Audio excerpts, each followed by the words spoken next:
I meant to send it to you. That's all right. I was distracted yesterday, Mark.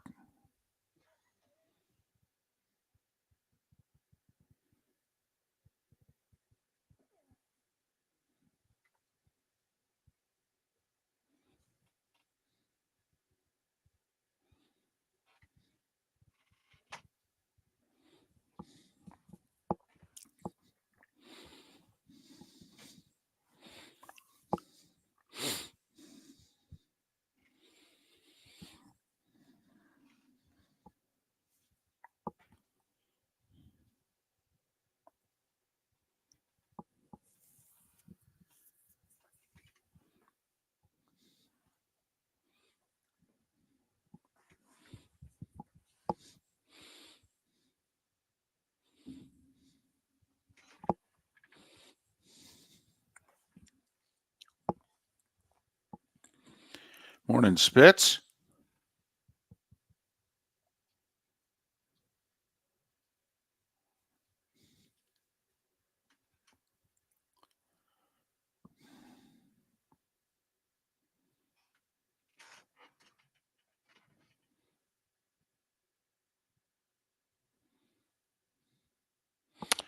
Actually, coffin ball yesterday and last night, I did better.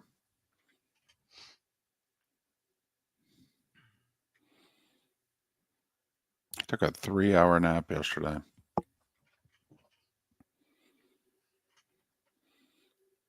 And then still.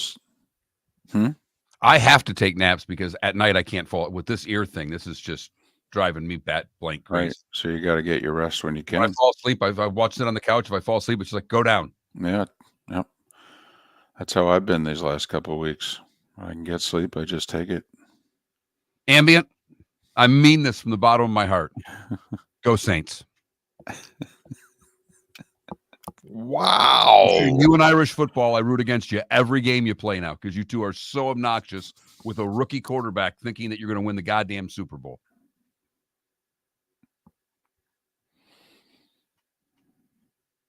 Ambient, let's get to the really important. What the hell's going on with the Avs? You took that last segment off. I said, you can get Boston and odds tonight. And I thought that might have been the best bet of the night. Well, Avs are 0-4. It is way too early. Lots of goals. But all right, 10 seconds. Thank you, Trent.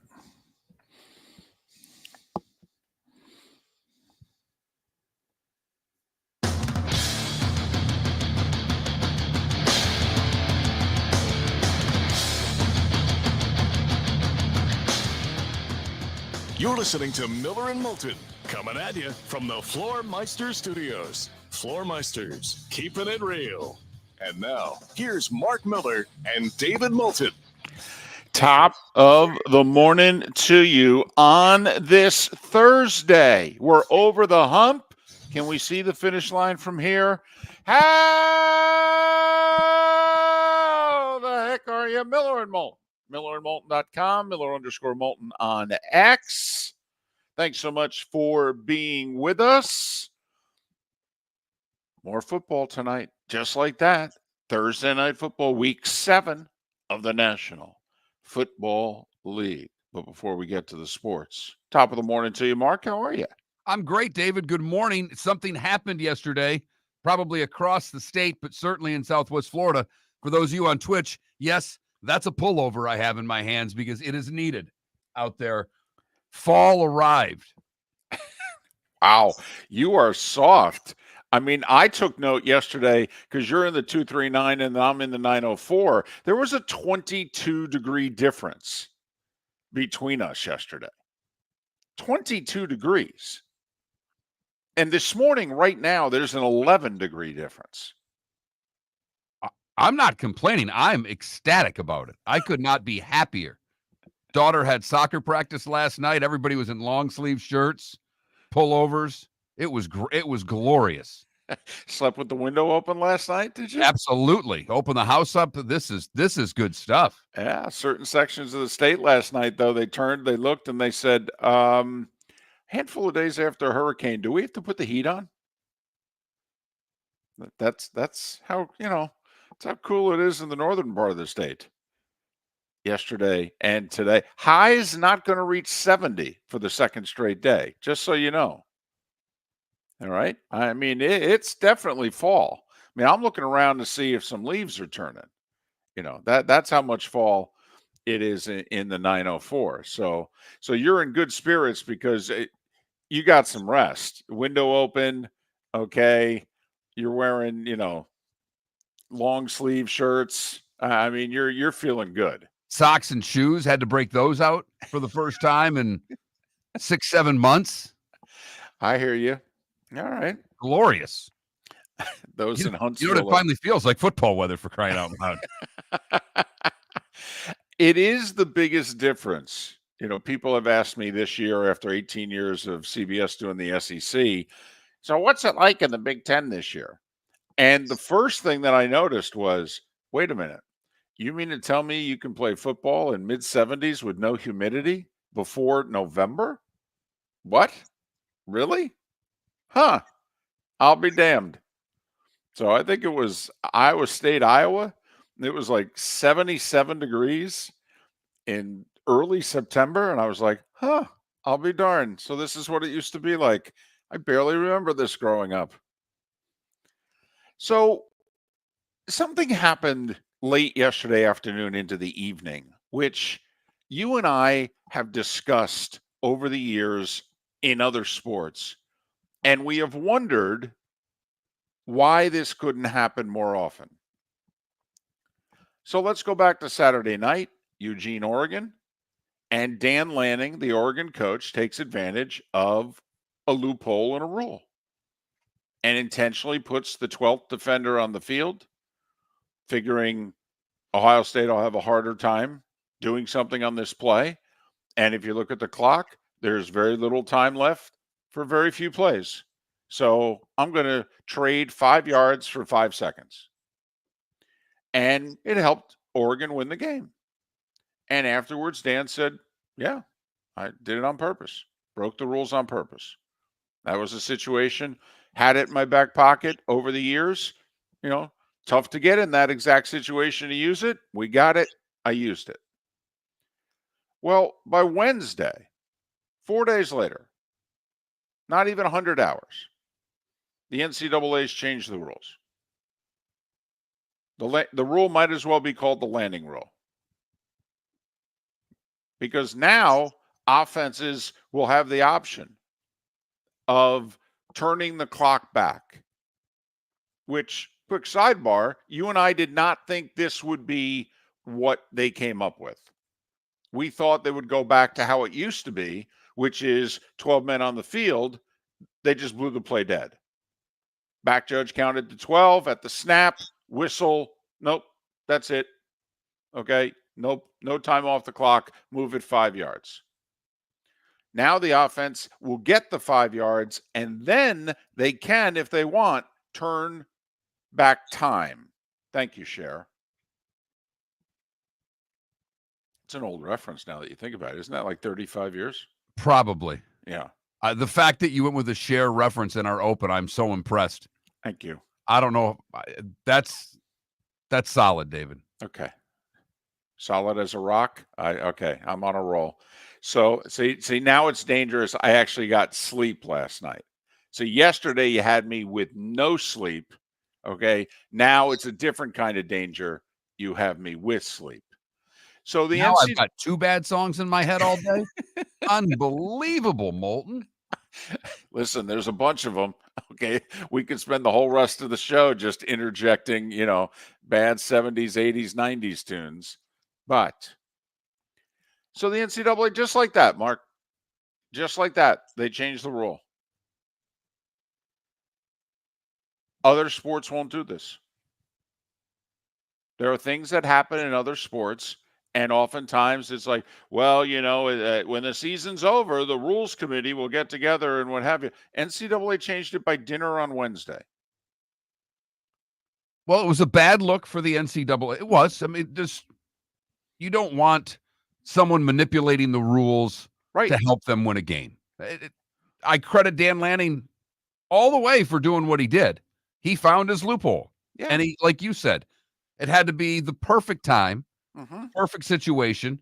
And who knows if that was ever going to come up. But it did. He was ready for it as a head coach. He implemented it. It worked. They got the W. Right. I mean, it's what Pat Fitzgerald did, 15, 20 years ago to Jopa, final 3 minutes of a game, and Penn State didn't have any timeouts, and he just kept committing illegal procedure penalties pre-snap because they then moved it back 5 yards, and what did they do? Just reset the clock and kept it running. And he ran the final 3-4 minutes of the game off without essentially running a play. And there was nothing Joe Pa and Penn State could do about it because they didn't have any timeouts left. And it was legal. Now, they changed it, but not before Northwestern walked off the field a winner. We talked about this with the kickoff. The new dynamic kickoff? The dynamic kickoff. People didn't like it, right? They saw it in August, and for the most part, they went, And then week 1 and week 2, even though there was a kickoff return for a touchdown by Arizona week 1, it didn't seem as if there were more kicks that were being returned, but I don't know. People thought this isn't enough of a deterrent. Teams, for the most part, are still, even now, are still just lining it up, kicking it through the end zone and letting the other team start at the 30. And you said I would change it right now. It's not enough of a deterrent. I'm telling you right now, I would go and have a Tuesday meeting. We'd change the sucker before Thursday Night Football. You knew they wouldn't do it, but you said I could do this right now. We don't have to meet in Dallas or anything. We can do this via Zoom, a voice vote, the whole deal, and boom. And the teams could adjust on the fly. You knew it wouldn't happen, but you said there's no reason they can't do this. Well, don't you think the NCAA just showed all the other major sports you can do it? David, dare I say it's the first time the NCAA has done something this century that other leagues look at and go, they got that right. No, That's because it was Steve Shaw and the rules committee. It wasn't the full NCAA. See, Steve's got his own wing and his office, and he could what have you. And he basically just let Indianapolis know, hey, you okay if I take this ball and run with it? And they said, what? Huh? Yeah, sure. Steve Shaw simply said, okay, you can't break a rule and improve your chances of winning. That's why we had to change the rule immediately. Pretty simple logic, isn't it? Incredibly simple. And they did the right thing. Can't have a rule on the books that teams can take advantage of, because they will. Of course. But they changed it midstream. Hell, they changed it midweek. Right. Midweek, mid-season. Right. I mean, they didn't get it done in time for FIU UTEP last night, but I mean, damn near they got it done in time for like all but 5 games this week. Wouldn't have helped FIU anyway. They threw 4 interceptions. I mean, UTEP's first win in 357 days. Not that they were counting or anything. No. So there you go. I just thought it's worth mentioning. And why can't the NFL, the NHL, the NBA, Major League Baseball? I will say NASCAR has changed things on the fly. They've changed things week to week. They've changed a mid-race, haven't they? Ask the drivers about how that Talladega race ended. Okay, what cars could get towed back and what cars just had to sit there? And they'd say, yeah, they kind of make it up as they go along. Uh-huh.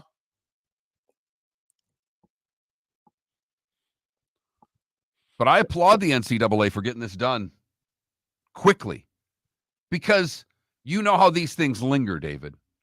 If they didn't do anything, it becomes a talking point. It becomes something that's going to give the NCAA more of a black eye than they already have. And they fixed it quickly. So you just move on and you applaud them for doing the right thing.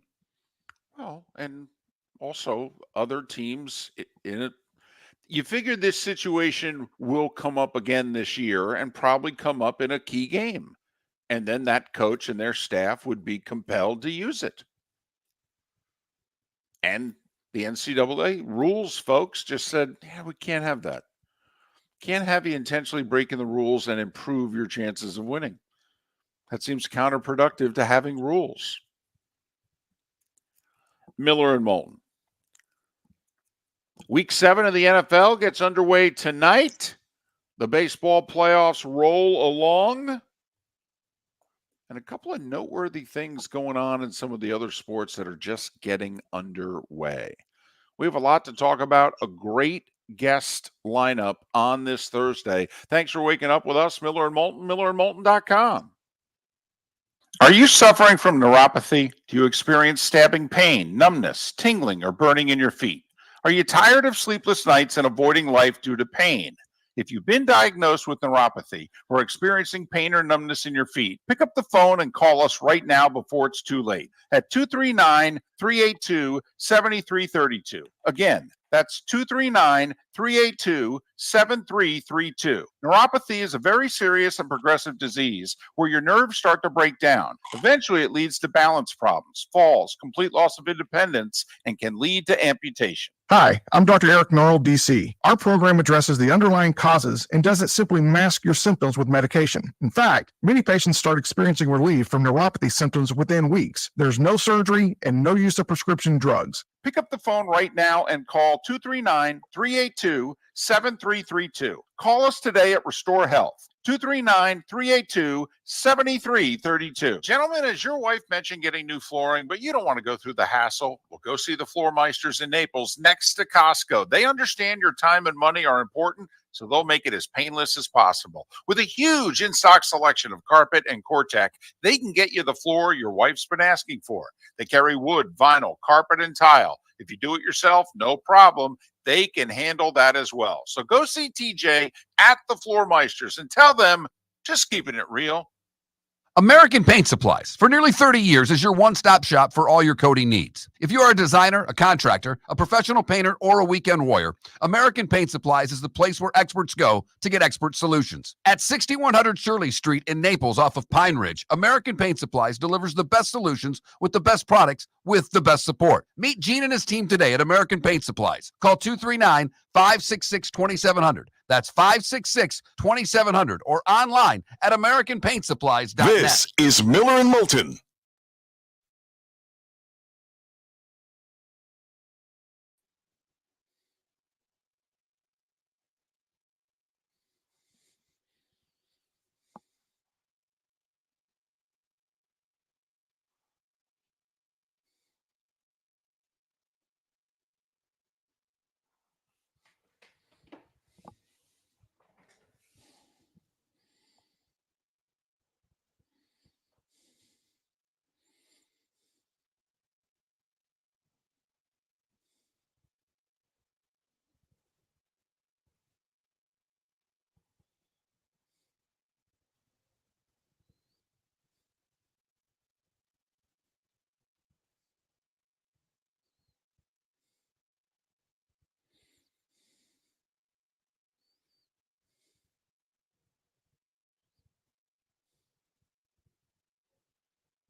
Ravens Bucs. Yeah. Because the Cardinals Chargers is streaming only. And it starts at like 9 Eastern, I think. It'll be like halftime of.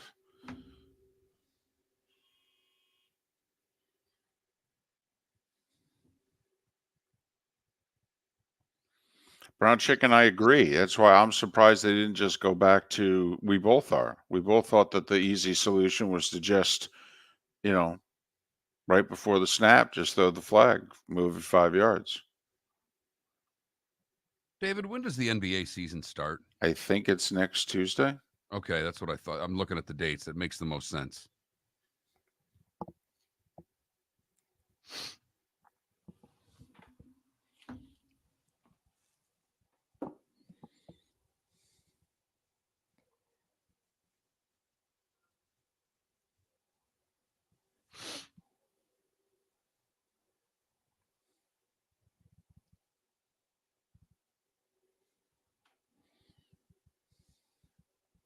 Yeah, Tuesday. TNT doubleheader. Wednesday, more of a full slate. Just the 2 games on Tuesday. 10 games on Wednesday.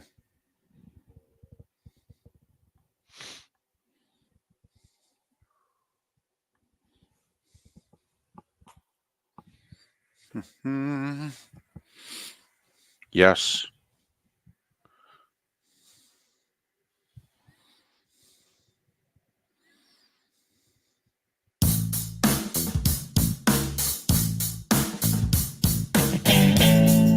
Welcome back to Miller and Moulton. Text the guys what's in your mind at 21,000. That's 21000. And now, here's David Moulton. 21 minutes past the hour. Miller and Moulton coming at you from the Floormeister Studios. Floormeister's keeping it real. Thursday night football tonight. Hey, you got to help me out here because it's early.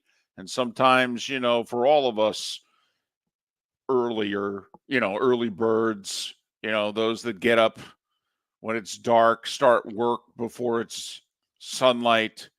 Sometimes you see something or hear something and, well, it's not reality. You're just not fully awake yet. Are the Jets a 2.5-point favorite in Pittsburgh Sunday night? Yes, they are, David. Can you help me out here?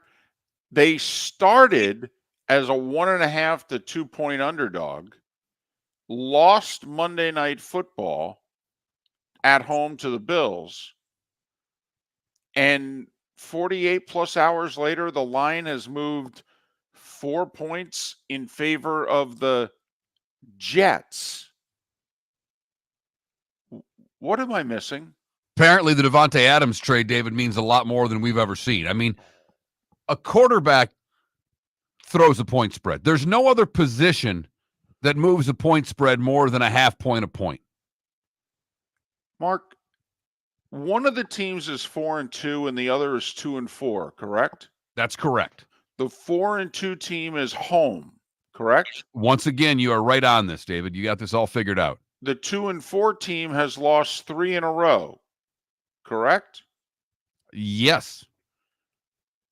The 2-4 team is favored? Favored.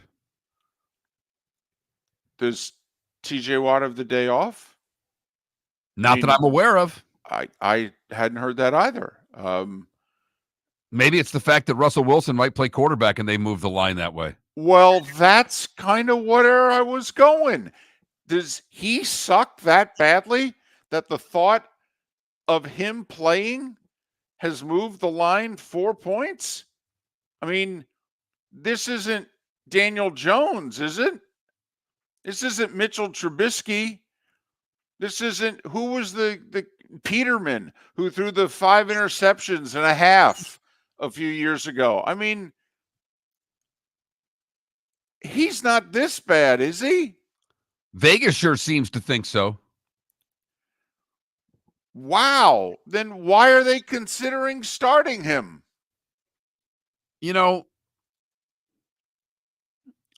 I think there was a time when press conferences annoyed me. I think I'd want to be in top because Tomlin just seems to shoot from the hip at every press conference. You do get the sense Mike doesn't care anymore. At all. I've had this job a long time. I'm and not going anywhere. and You're not, even- and you folks in front of me have nothing to do with my job security, and I've figured that out. So I don't care. Right. And if by chance, you know what, the Rooneys grow tired of me and fire me, I don't know if you've noticed, but I haven't had a losing season in a generation. I'm going to get hired so fast.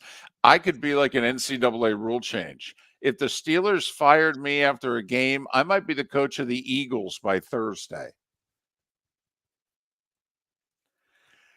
Does this not strike you as, when did the Jets on the road on a short week become a lock against the Steelers? The Steelers, not the Panthers, the Steelers. No, the Steelers, who can get to quarterbacks with 4, should put a lot of pressure on Aaron Rodgers because that's what they do. He's not mobile. They should be able to get a lot of pressures and hits. I mean, now I will say on the other side, if Wilson's going to play, I mean, I think Fields with the Jet defense gives the Pittsburgh a much better shot to do things offensively than Russ does coming off the long layoff.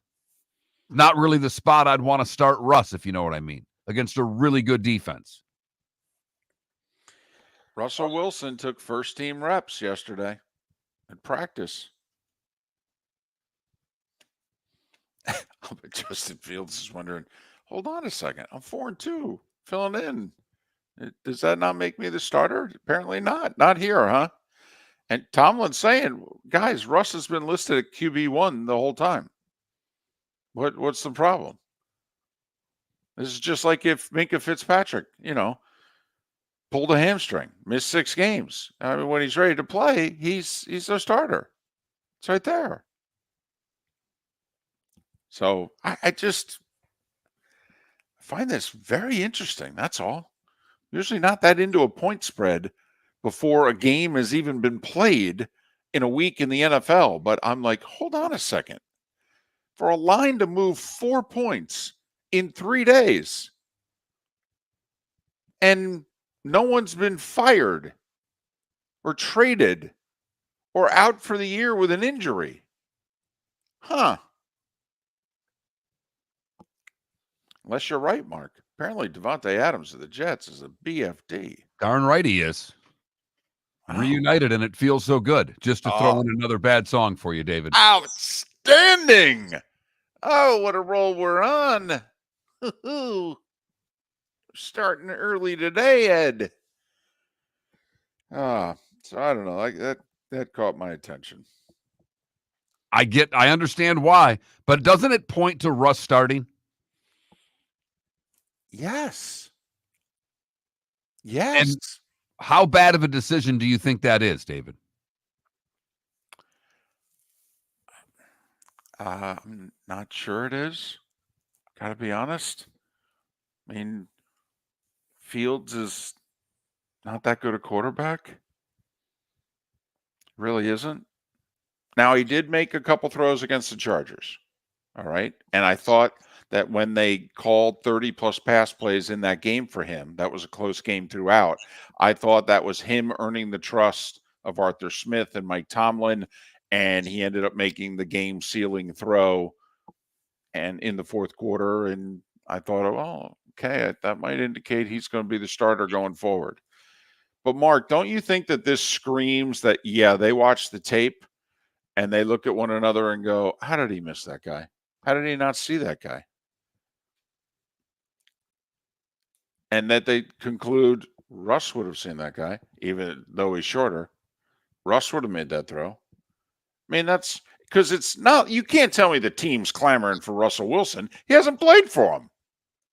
Not at all. And the legs of Fields add an element that Russ doesn't have. It keeps a defense honest when you've got a quarterback that can run for first downs at any given point. Now, I know he doesn't throw well, but Russ has got to come out and be pretty good against this Jet defense because these are, Russ and Rodgers, similar that they're old quarterbacks. They can move a little, but they're not the guys they were 5-10 years ago. Also, how many coaches in this league would have the confidence if Tomlin's making this move? How many coaches in the league have this kind of confidence that they would make this move? Right now, coaches in the league, one.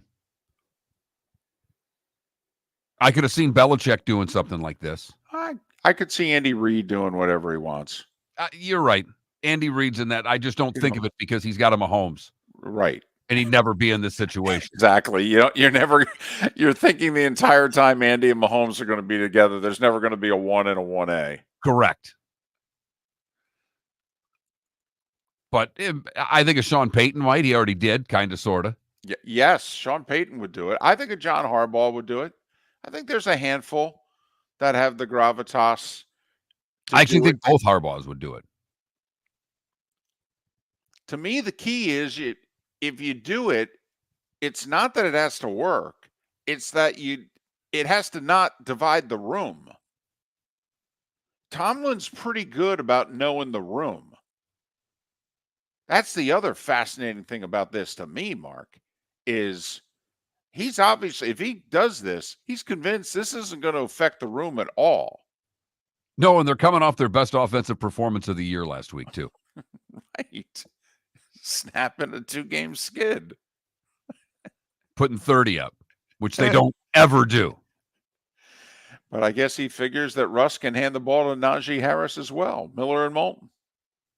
Gentlemen, as your wife mentioned getting new flooring, but you don't want to go through the hassle, well, go see the Floor Meisters in Naples next to Costco. They understand your time and money are important, so they'll make it as painless as possible. With a huge in-stock selection of carpet and Cortec, they can get you the floor your wife's been asking for. They carry wood, vinyl, carpet, and tile. If you do it yourself, no problem. They can handle that as well. So go see TJ at the Floor Meisters and tell them, just keeping it real.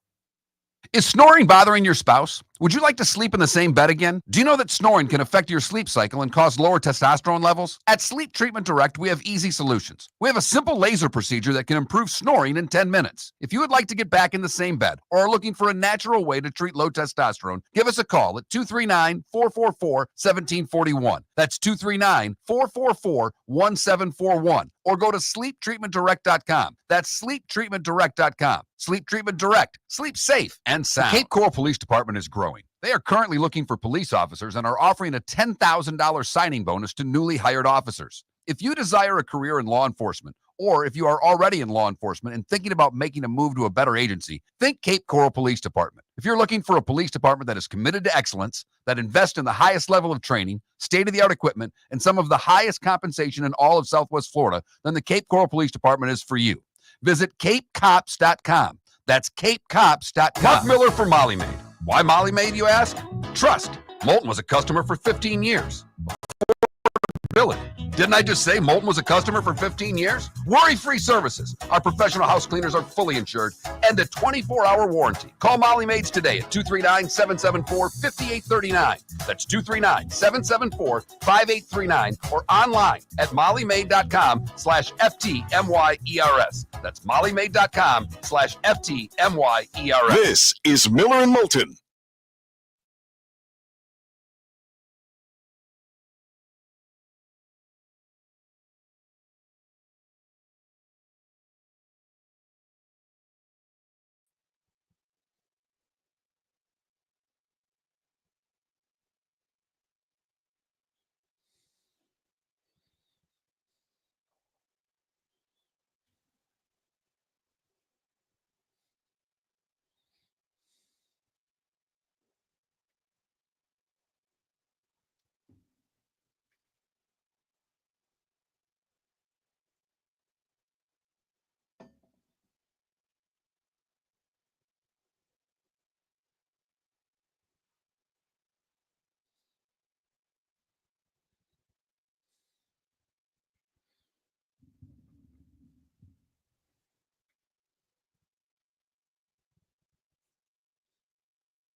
Welcome back to Miller and Moulton. Text the guys what's in your mind at 21,000. That's 21000. And now, here's David Moulton. 22 minutes before the hour. Steve Carney will join us 1 hour from now. A couple of fascinating things to talk to Steve about. He covers the Rays, and obviously right now they don't have a home. He also covers armed services football, and it's never been better, at least not since we've gone to color television. Hello. Yeah, I noticed you had Steve on. I thought for sure it was talking about the Trop, and then it dawned on me he's got that podcast on the Armed Forces football, and it's like, oh boy, here goes Moulton. You're damn right. You're damn right. Army and Navy undefeated. Halloween candy being sold in the stores. Decorations up everywhere. You're damn right we're going there.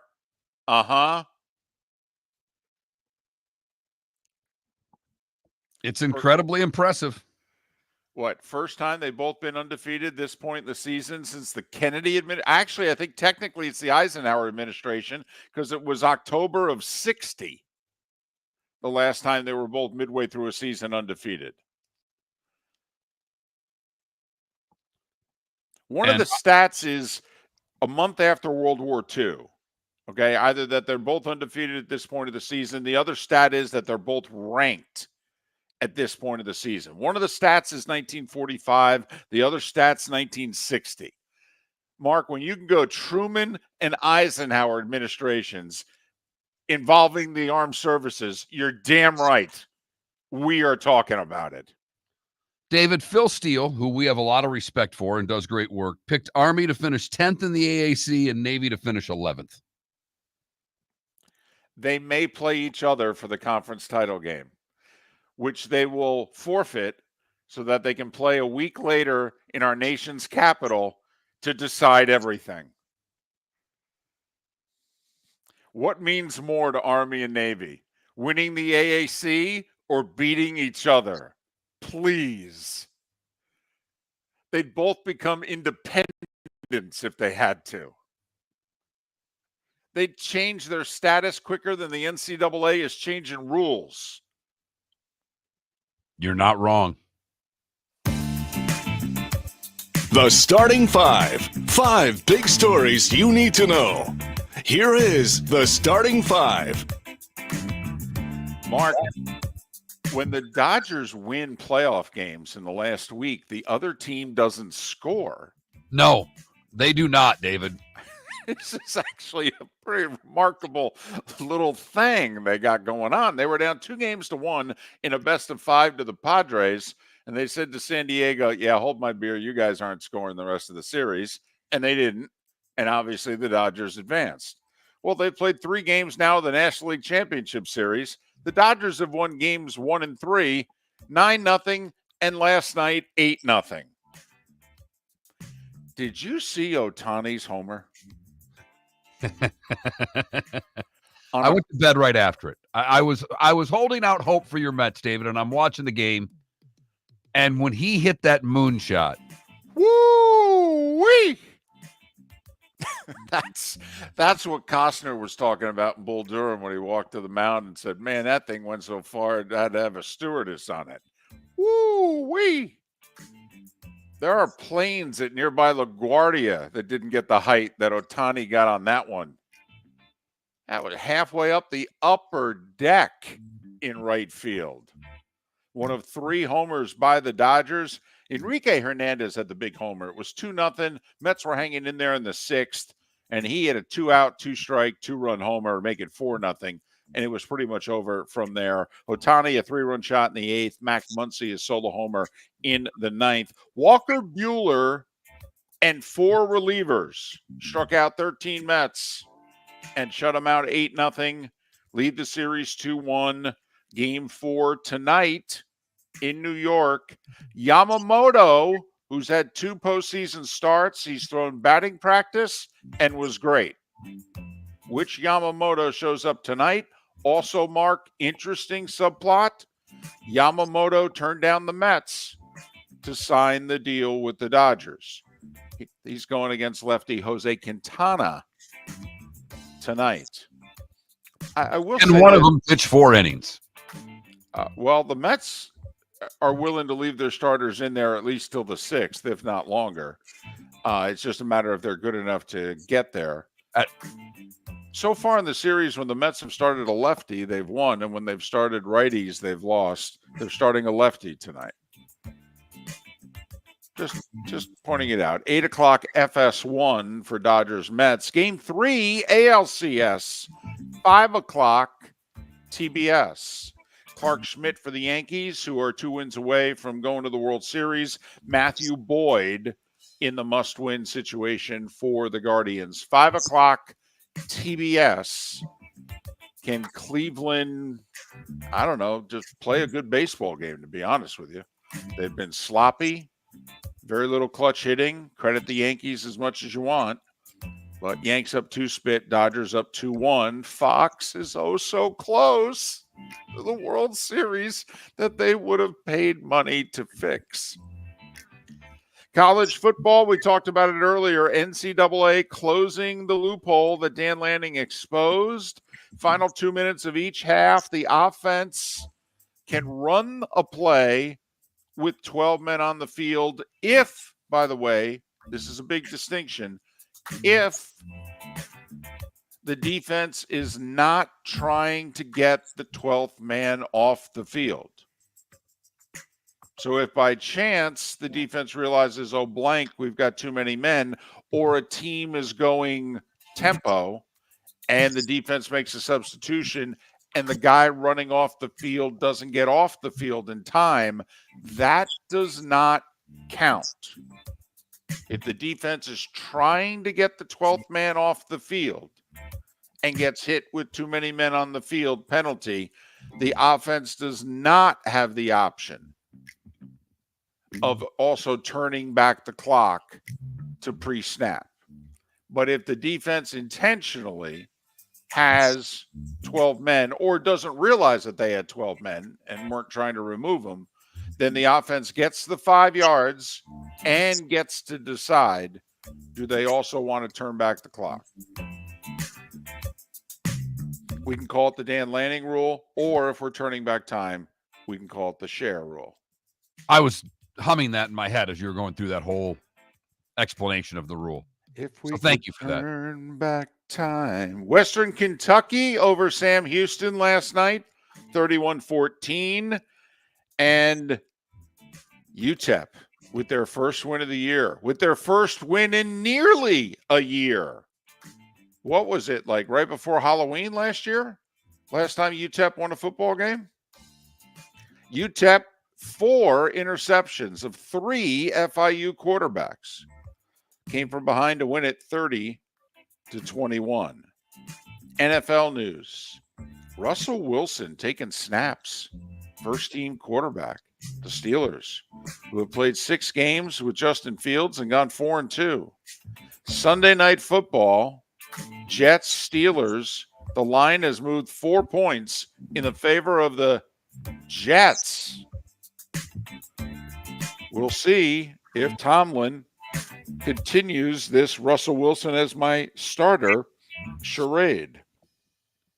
Thursday night football tonight. Interesting game just in terms of who's not playing. No Surtain at corner for the Broncos, but that's okay because the Saints aren't going to have any receivers. Rashid Shaheed and Chris Olave both out. Shaheed, they're trying to figure out, is it a 3 to 4 week knee injury or is he done? Surtain still in concussion protocol. By the way, it's Sean Payton's return to New Orleans. Curious the reception that he will get. Because the guy who replaced him, they're not very happy with. I wonder if they're going to blame the guy who replaced him or they're going to blame Sean for the condition that he left the franchise in. But the 3-3 Broncos against the 2-4 Saints, who have lost 4 in a row. Denver, a 3-point road favorite. Bo Nix, Spencer Rattler tonight, Thursday Night Football, 8:15, Amazon. Don't know how many of you are into it. You're missing a good series. Game 3 WNBA Finals tied at 77. The Liberty holding for the final shot. Sabrina Ionescu with a logo 3 with a second to play. Brianna Stewart with 30 points, 11 rebounds. Ionescu with 2 big threes late. Liberty beat Minnesota on the road 80-77. It's a best of 5. Liberty lead 2-1. This is New York's 6th trip to the finals. They've never won it. That may have done it last night. They were down 15 in that game and came from behind to end up winning with the 3 that you describe, Ionescu there. That one may have done it for him, David. That may be the clincher, if you know what I mean. Well, remember, Liberty blew game 1 with a 15-point lead with under 6 minutes to go, and Minnesota won in overtime, and now it's Minnesota blowing the lead and losing at home. Game 4 tomorrow night. If Minnesota wins, Game 5 Sunday in New York for the title. NHL, 4 games last night, all noteworthy. How about the 2 milestones in Pittsburgh? So Pretty Malkin scores his 500th goal. He's the 48th player in the history of the league to score 500 goals. Think about how many NHL players there's been. Less than 50 have scored 500 goals. Oh, yeah. Crosby picked up a goal and 2 assists, and on one of the helpers, he reached 1,600 points. You know how many people have had 1,600 points in the NHL? 10. He's still so damn good. I watched that whole game.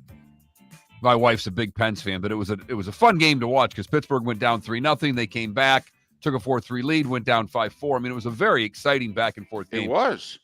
Crosby made a pass. It ended up not being a goal, but he made a blind centering pass, no look pass. It's just, he's still so elite for how old he is in that sport. It's remarkable, Dave. Mark, the year he had last year was amazing. He was so good last year.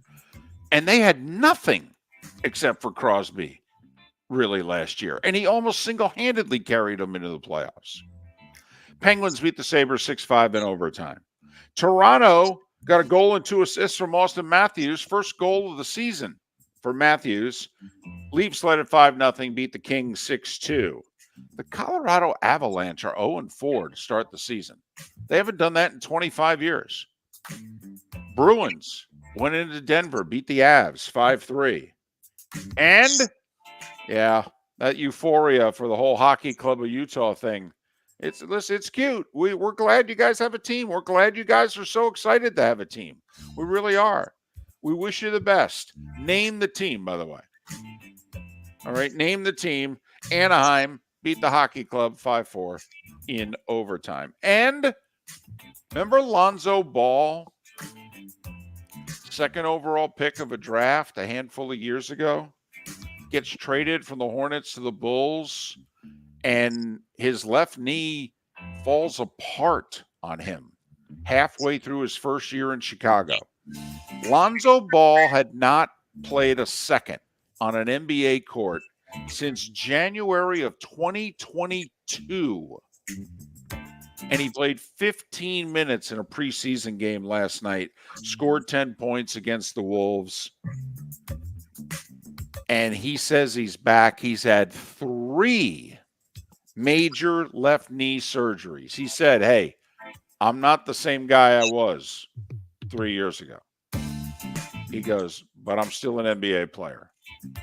So let's hope for the best for Lonzo Ball and that there's no more setbacks. And I mean, my goodness, hadn't played in 3 months shy of 3 years? All because of the same knee? Good for Lonzo Ball. NBA season, by the way, gets underway next Tuesday. Gets underway in full next Wednesday with 10 games on the slate, 2 on Tuesday. And at 8 minutes before the hour mark, that was the starting 5. 5 big stories you need to know here on Miller and Moulton.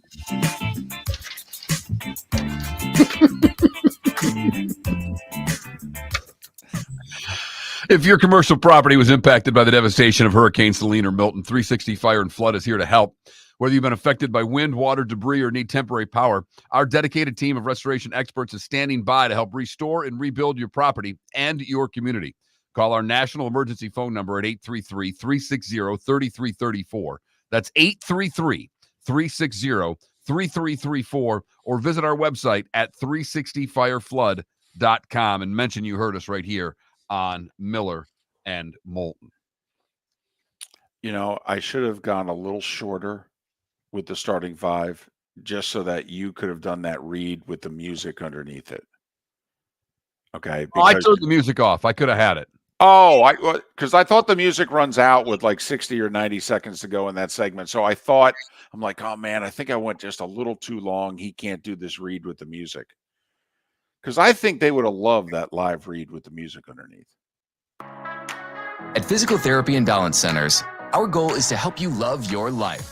When your life is sidelined by an injury, dizziness, surgery, or condition keeping you from doing what you love, we're here to help you heal and feel your best. Our therapist evaluation will determine the root cause of your health challenges, resulting in a unique treatment plan customized just for you. Visit www.physical.com to find your nearest location and see how we can help you love your life.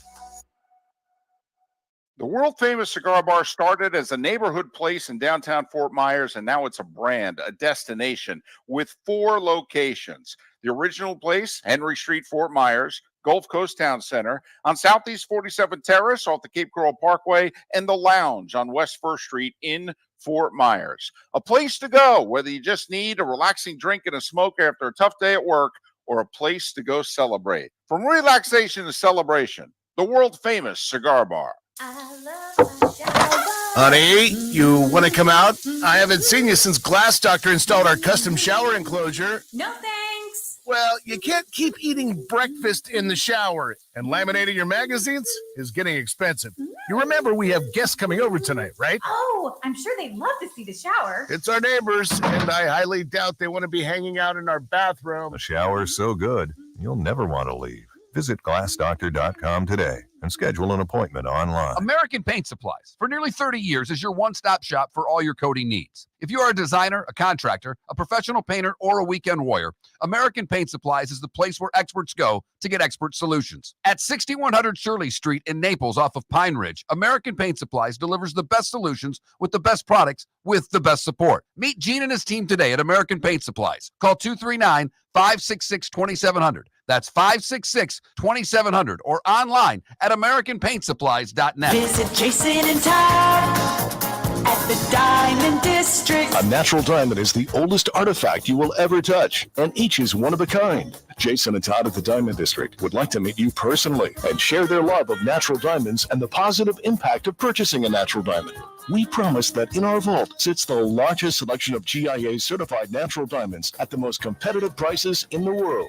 Jason and Todd look forward to shaking your hand and welcoming you to their Diamond District family. Mark Miller for Molly Maid. Why Molly Maid, you ask? Trust. Moulton was a customer for 15 years. Affordability. Didn't I just say Moulton was a customer for 15 years? Worry-free services. Our professional house cleaners are fully insured and a 24-hour warranty. Call Molly Maids today at 239-774-5839. That's 239-774-5839, or online at mollymaid.com/FTMYERS. That's mollymaid.com/FTMYERS. This is Miller and Moulton.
We love to talk hockey also. Just need more people to enjoy it. And the WNBA Finals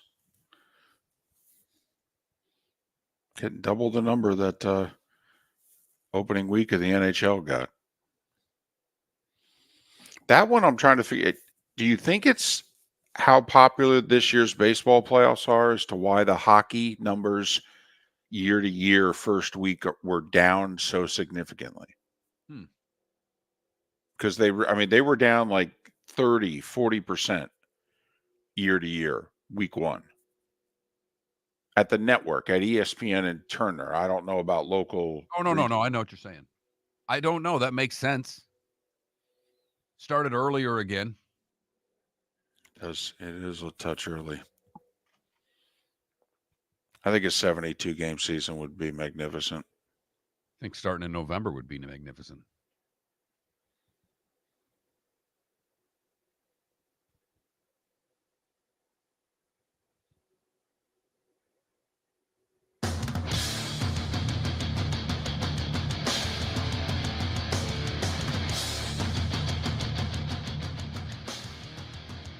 You're listening to Miller and Moulton, coming at you from the Floor Meister Studios. Floor Meisters, keeping it real.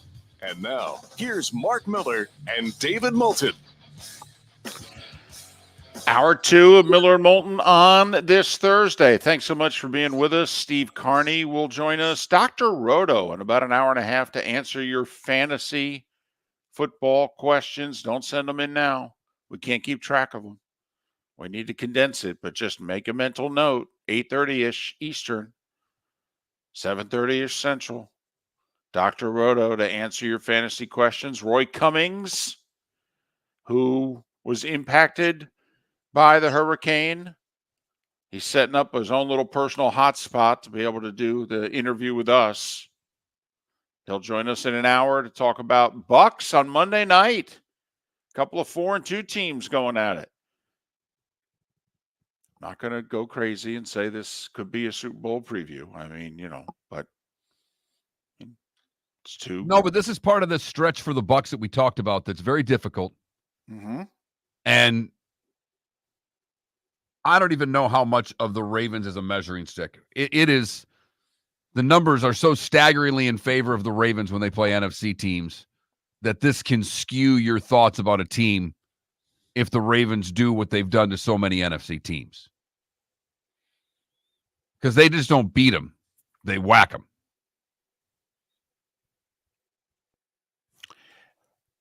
Weren't Baker and Lamar in the same draft class? Wasn't Baker the first pick of the first round and Lamar the last? That's right. So there are those two going at it. This does feel, and we'll talk more with Roy Cummings about this in an hour, even though the Bucs have made the playoffs 4 straight years, even though the Bucs have won 3 consecutive division titles, even though the Bucs won a playoff game last year, even though the Bucs have won a Super Bowl much more recently, this decade, in fact. When you say Ravens Bucs, doesn't one team sound and feel to like most NFL fans like a heavyweight, and the other team sounds and feels like a cruiserweight? Yes, David. I love you going boxing, but that's what the Bucs. That's a great analogy for the Bucs.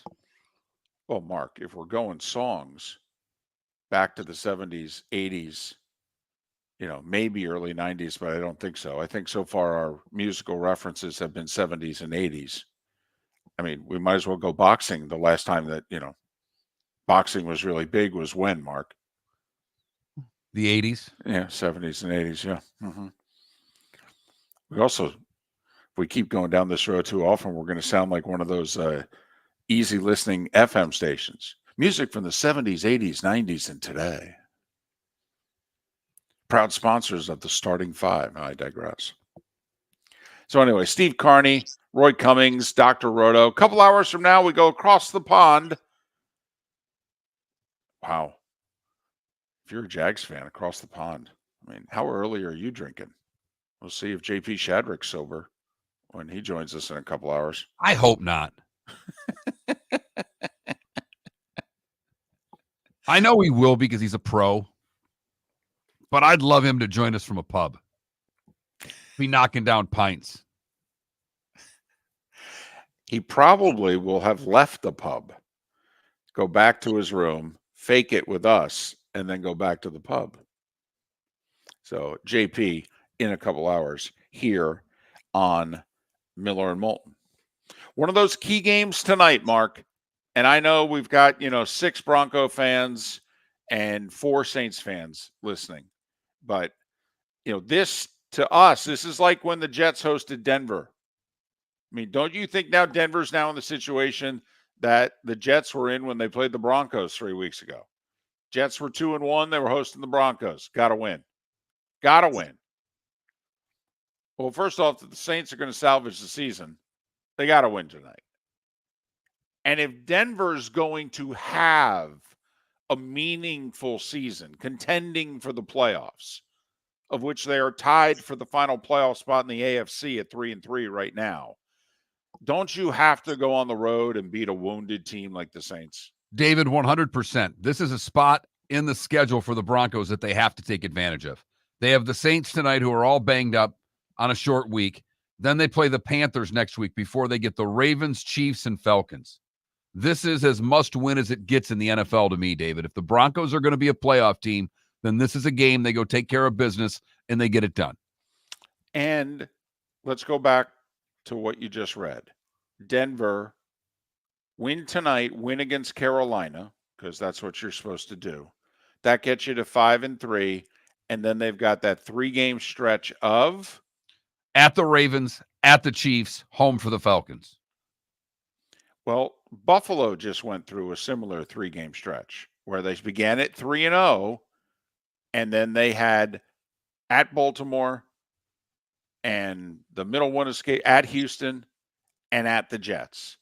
And basically it was like, man, if we can get one of these and come out of this 4-2, and ideally it'd be the Jets, man, we'd be in good shape.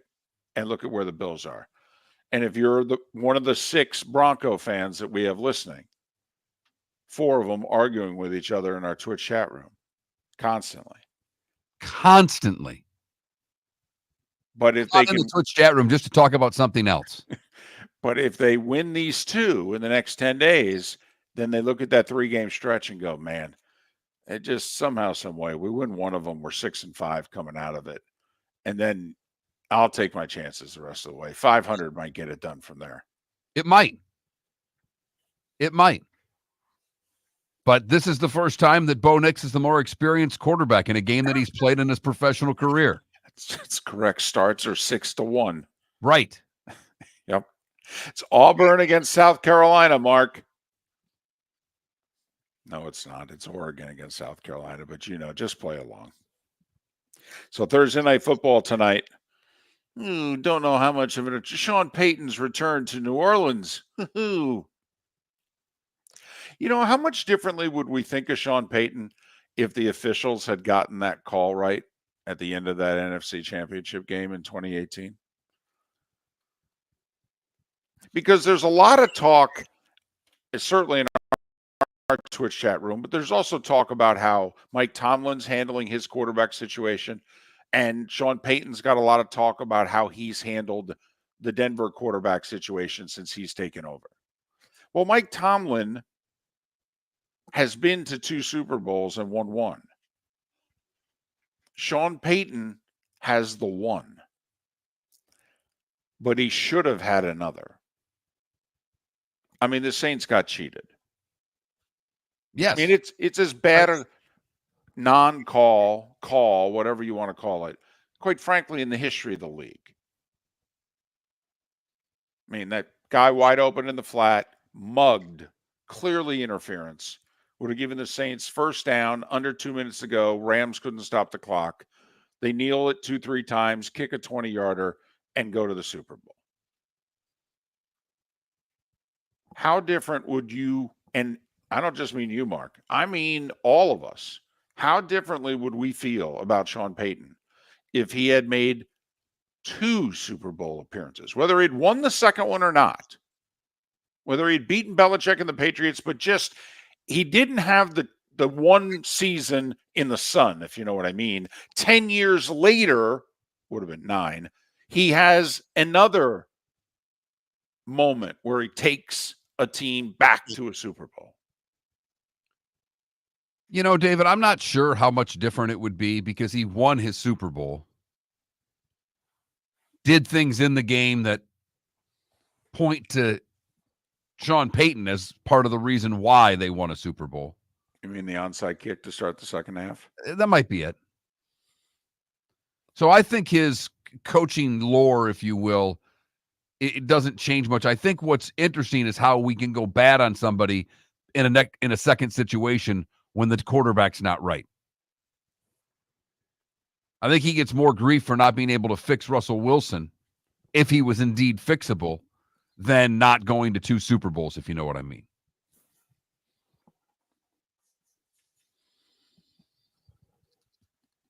Interesting dynamic Thursday night and potentially Sunday night, because Bo Nix in the spotlight Thursday night with Sean Payton, and it could be Russell Wilson first appearance / start as a Steeler life post Denver with Pittsburgh.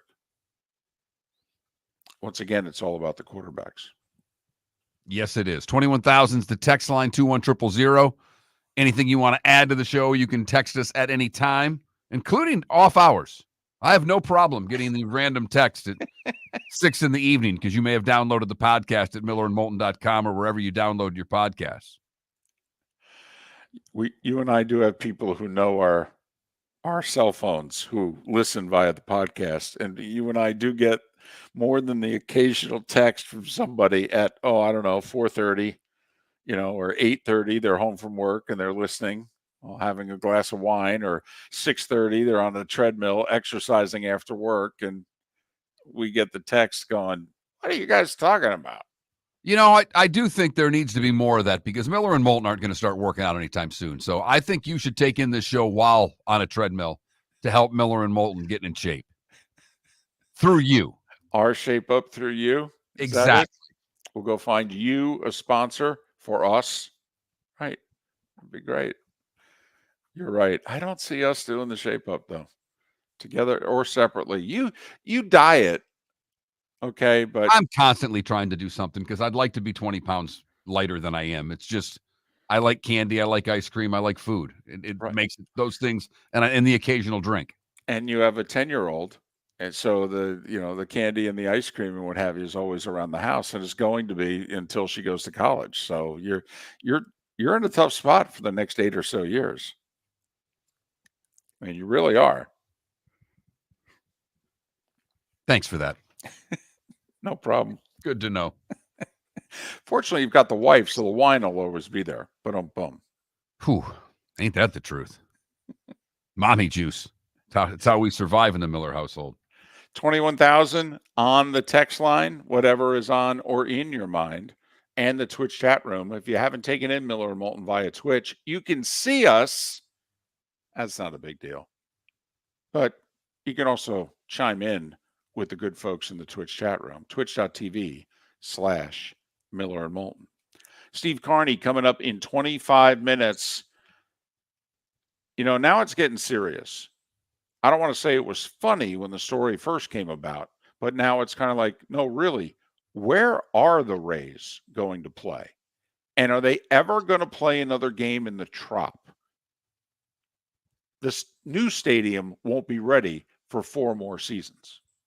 The world famous cigar bar started as a neighborhood place in downtown Fort Myers, and now it's a brand, a destination with 4 locations. The original place, Henry Street, Fort Myers, Gulf Coast Town Center, on Southeast 47th Terrace off the Cape Coral Parkway, and the Lounge on West First Street in Fort Myers. A place to go, whether you just need a relaxing drink and a smoke after a tough day at work, or a place to go celebrate. From relaxation to celebration, the world famous cigar bar. Gentlemen, as your wife mentioned getting new flooring, but you don't want to go through the hassle, well, go see the Floor Meisters in Naples next to Costco. They understand your time and money are important, so they'll make it as painless as possible. With a huge in-stock selection of carpet and Cortec, they can get you the floor your wife's been asking for. They carry wood, vinyl, carpet, and tile. If you do it yourself, no problem. They can handle that as well. So go see TJ at the Floor Meisters and tell them, just keeping it real. The Cape Coral Police Department is growing. They are currently looking for police officers and are offering a $10,000 signing bonus to newly hired officers. If you desire a career in law enforcement, or if you are already in law enforcement and thinking about making a move to a better agency, think Cape Coral Police Department. If you're looking for a police department that is committed to excellence, that invests in the highest level of training, state-of-the-art equipment, and some of the highest compensation in all of Southwest Florida, then the Cape Coral Police Department is for you. Visit capecops.com. That's capecops.com. At Physical Therapy and Balance Centers, our goal is to help you love your life. When your life is sidelined by an injury, dizziness, surgery, or condition keeping you from doing what you love, we're here to help you heal and feel your best. Our therapist evaluation will determine the root cause of your health challenges, resulting in a unique treatment plan customized just for you. Visit www.physical.com to find your nearest location and see how we can help you love your life. This is Miller and Moulton.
Canada relief, really?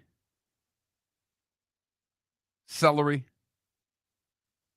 That's your answer for a couple of fat guys that want to eat everything? Nibble on some celery?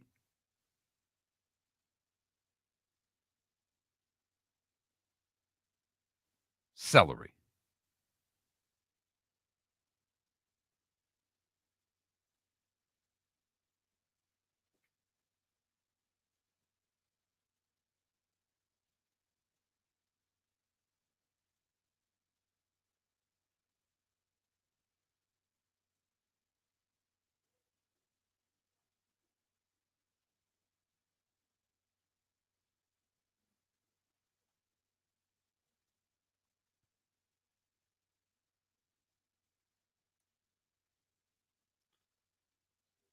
Big thing of coffee.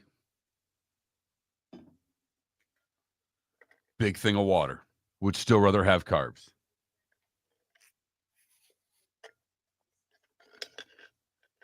Good for you, Clark.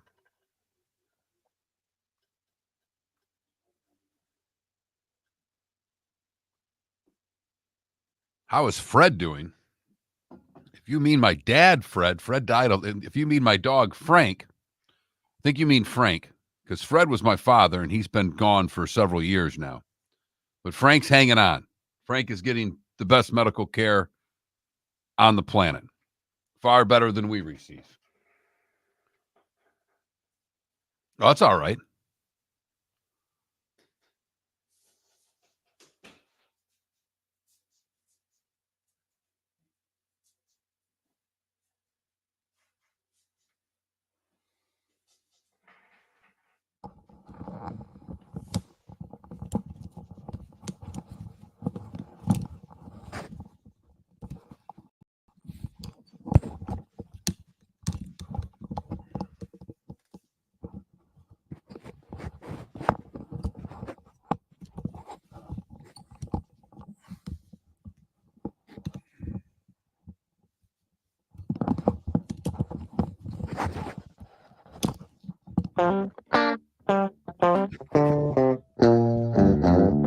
You're listening to Miller and Moulton. And now, here's Mark Miller and David Moulton.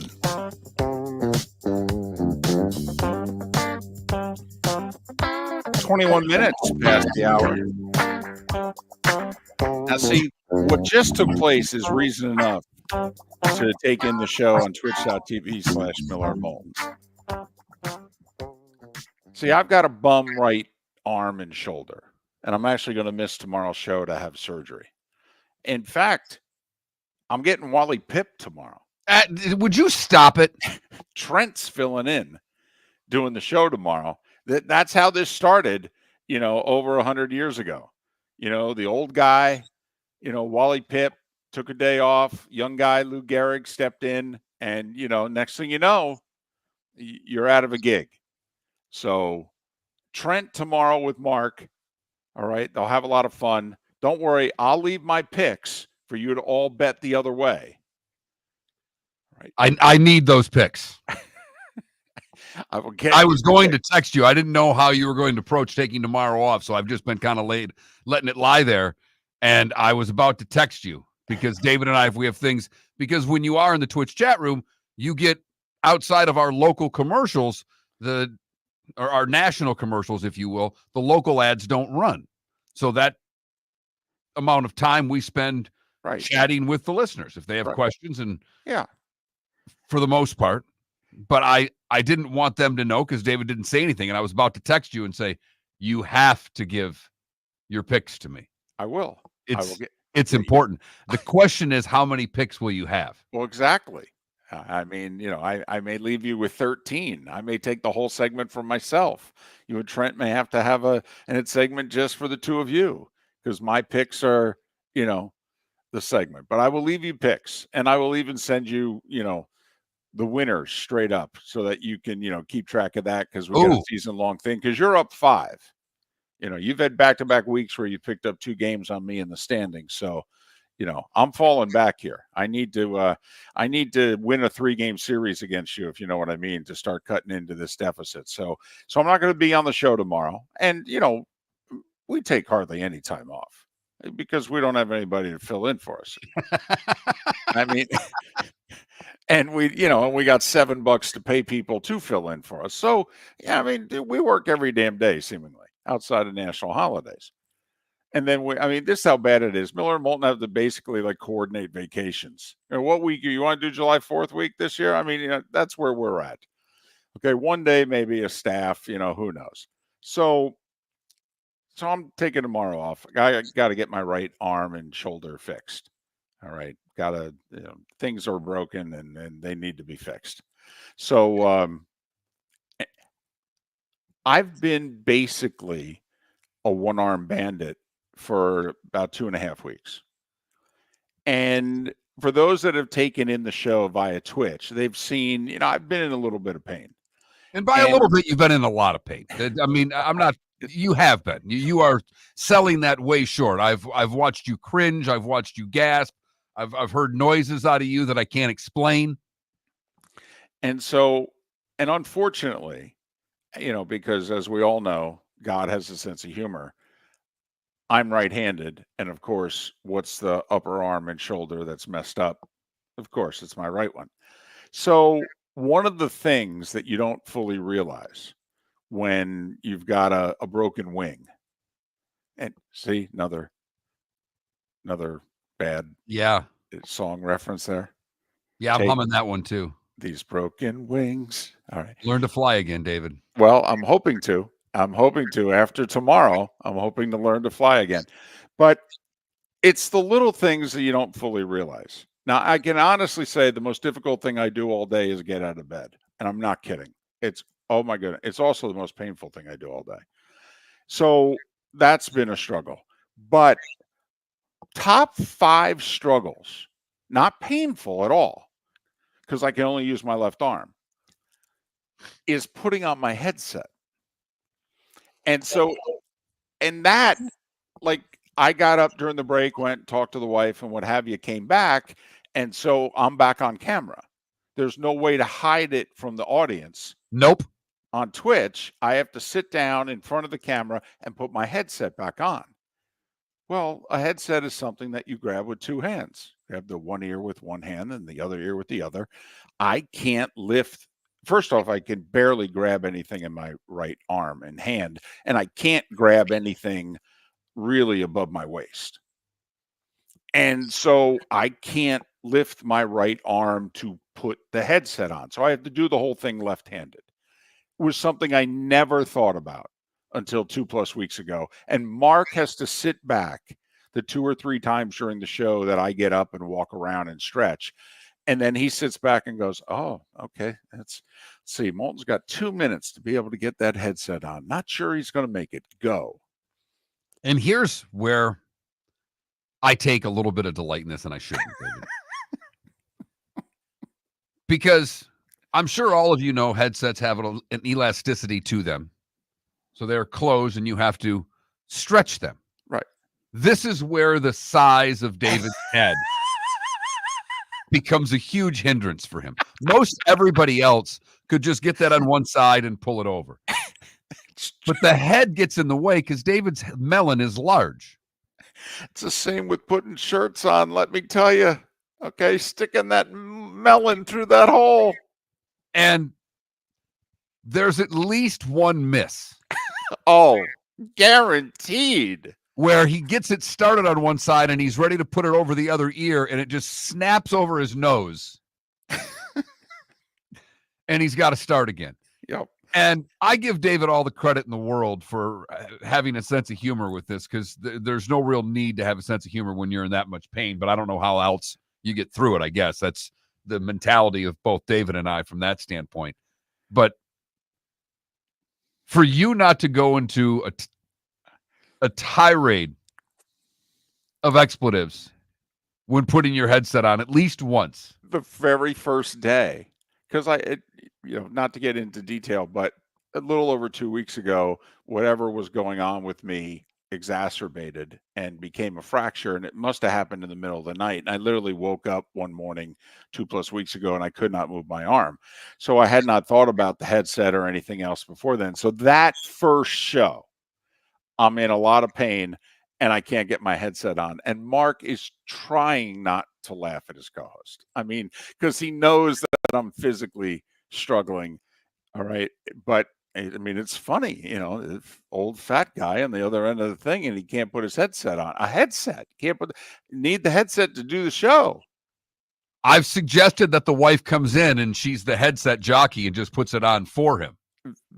Before the show today, because the wife now is like desperately wanting to, I'm only home 2 days a week, so during those 2 days she's wanting to, what can I do? Don't do anything, let me do it. And literally before the show this morning I said, well, because she brought in the water and the Gatorade Zero and she set it down. She said, anything else I can do for you? And I said, don't laugh. Handed her the headset. I said, put it on. I said, you have no idea how hard it is. And what a service you're doing for me. Thank you so much, honey. So this is going to be the last day, though. I think. All right. I think by Monday, all right, the arm will be serviceable enough to not do much more. But I think back on Monday, I'll be able to put the headset on with both hands. Not sure, but I was cautiously optimistic, is what I was told yesterday, that by Monday I'll be able to at least use the arm and the hand to get the headset on. But don't worry, David may miss a show, but you will not miss his picks against the number to go whatever way you choose to go. Yep. Yep. We're back to losing weeks. And I already sense a Pittsburgh pick coming David's way based on his talk about the point spread in the Jets-Pittsburgh game earlier in the show. Well, I have to admit, it does seem odd to me. If your commercial property was impacted by the devastation of Hurricanes Helene or Milton, 360 Fire and Flood is here to help. Whether you've been affected by wind, water, debris, or need temporary power, our dedicated team of restoration experts is standing by to help restore and rebuild your property and your community. Call our national emergency phone number at 833-360-3334. That's 833-360-3334, or visit the website at 360fireandflood.com and mention you heard it right here on the Miller and Moulton Show. Steve Carney next. American Paint Supplies, for nearly 30 years, is your one-stop shop for all your coating needs. If you are a designer, a contractor, a professional painter, or a weekend warrior, American Paint Supplies is the place where experts go to get expert solutions. At 6100 Shirley Street in Naples off of Pine Ridge, American Paint Supplies delivers the best solutions with the best products with the best support. Meet Gene and his team today at American Paint Supplies. Call 239-566-2700. That's 566-2700, or online at AmericanPaintSupplies.net. Visit Jason and Todd at the Diamond District. A natural diamond is the oldest artifact you will ever touch, and each is one of a kind. Jason and Todd at the Diamond District would like to meet you personally and share their love of natural diamonds and the positive impact of purchasing a natural diamond. We promise that in our vault sits the largest selection of GIA-certified natural diamonds at the most competitive prices in the world. Jason and Todd look forward to shaking your hand and welcoming you to their Diamond District family. Wine glasses never fall over until you get a brand new rug. Oh, no! Ketchup bottles act normal till you're wearing a new shirt. Oh, you kidding me? And rocks slide peacefully on the road till the day you get a brand new windshield. Then they fly up off the road and attack without mercy. That's why new windshields from Glass Doctor come with our windshield protection plan. Unlimited repairs and one replacement for 12 months. Don't just fix it, protect it. Glass Doctor, a neighborly company. Mark Miller for Molly Maid. Why Molly Maid, you ask? Trust. Moulton was a customer for 15 years. Affordability. Didn't I just say Moulton was a customer for 15 years? Worry-free services. Our professional house cleaners are fully insured and a 24-hour warranty. Call Molly Maids today at 239-774-5839. That's 239-774-5839, or online at mollymaid.com/FTMYERS. That's mollymaid.com/FTMYERS. This is Miller and Moulton.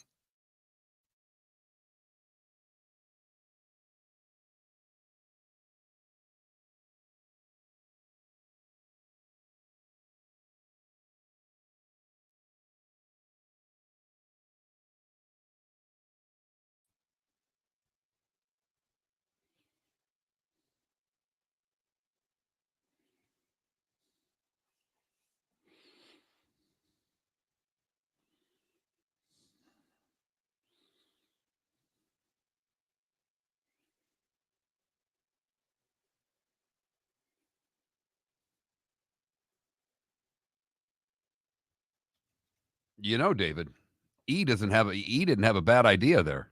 Just unplug the headset. Unplug it, right, and then plug it back in. I will say, not super easy to do without seeing it, though. Right. Because you could unplug it from the cord, too. At the bottom. Just drag the cords around. Walk around with the headset and drag the cords around? Yeah.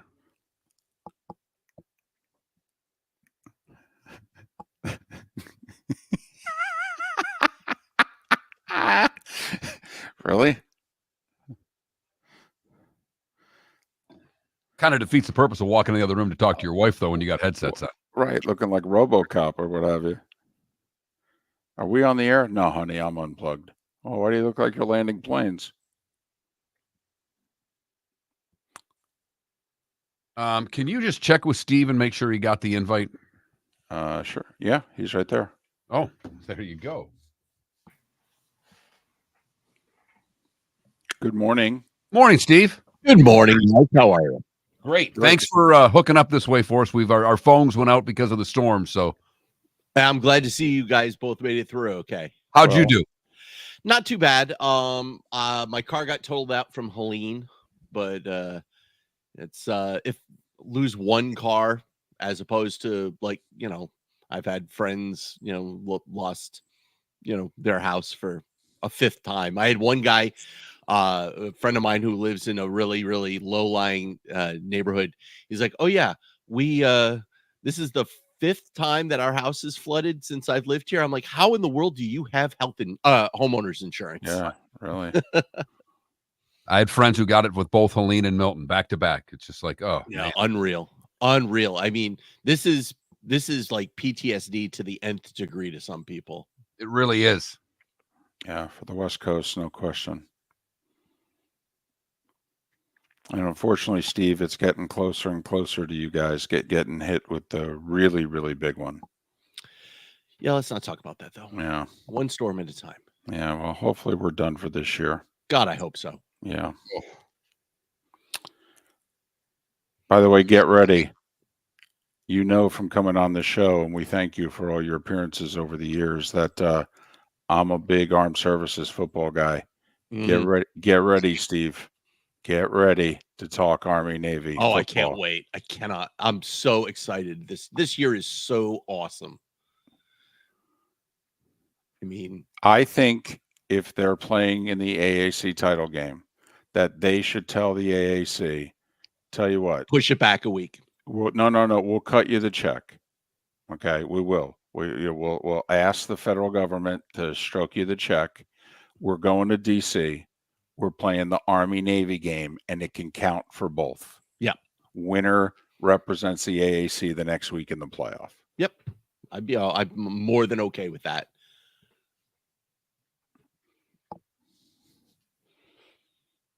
I mean, ESPN, I actually think the conference would go along with it. ESPN would have the problem because it's their game that they would lose. Yeah, I agree. And since they run college football, we know how it's going to work out.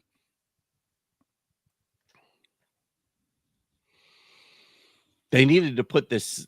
I mean, you didn't think this contingency would come up in the first year that Army was there, but yeah, maybe ever. Right. Unreal. Absolutely unreal. And I'm so I mean, the fact that they are that both teams are this good this year. Yep. I mean, they're both ranked for the first time. Here we go. Here we go.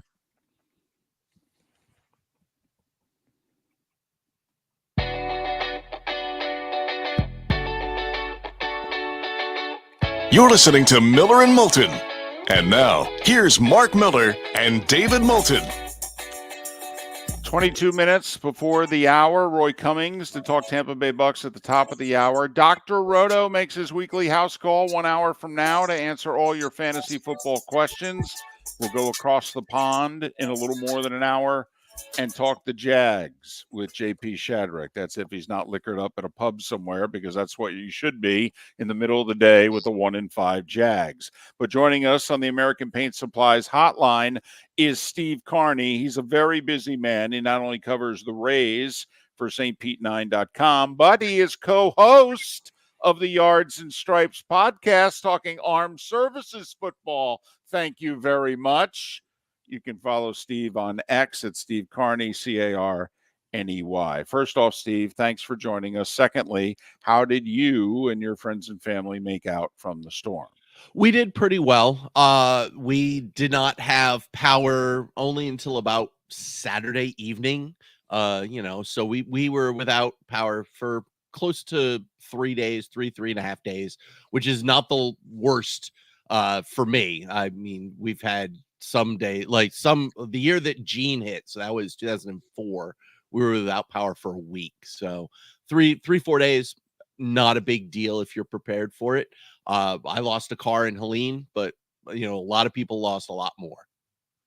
No doubt. So glad that you came out of it. Oh, okay, not unscathed, but okay. One of the things that obviously happened, and one of the reasons we brought you on, was what happened to the Trop. And now they're talking a huge sum of money to fix the Trop, which doesn't make a whole hell of a lot of sense since they're going to tear the thing down. And it leads us to, what are the options for the Rays of where they're going to play baseball?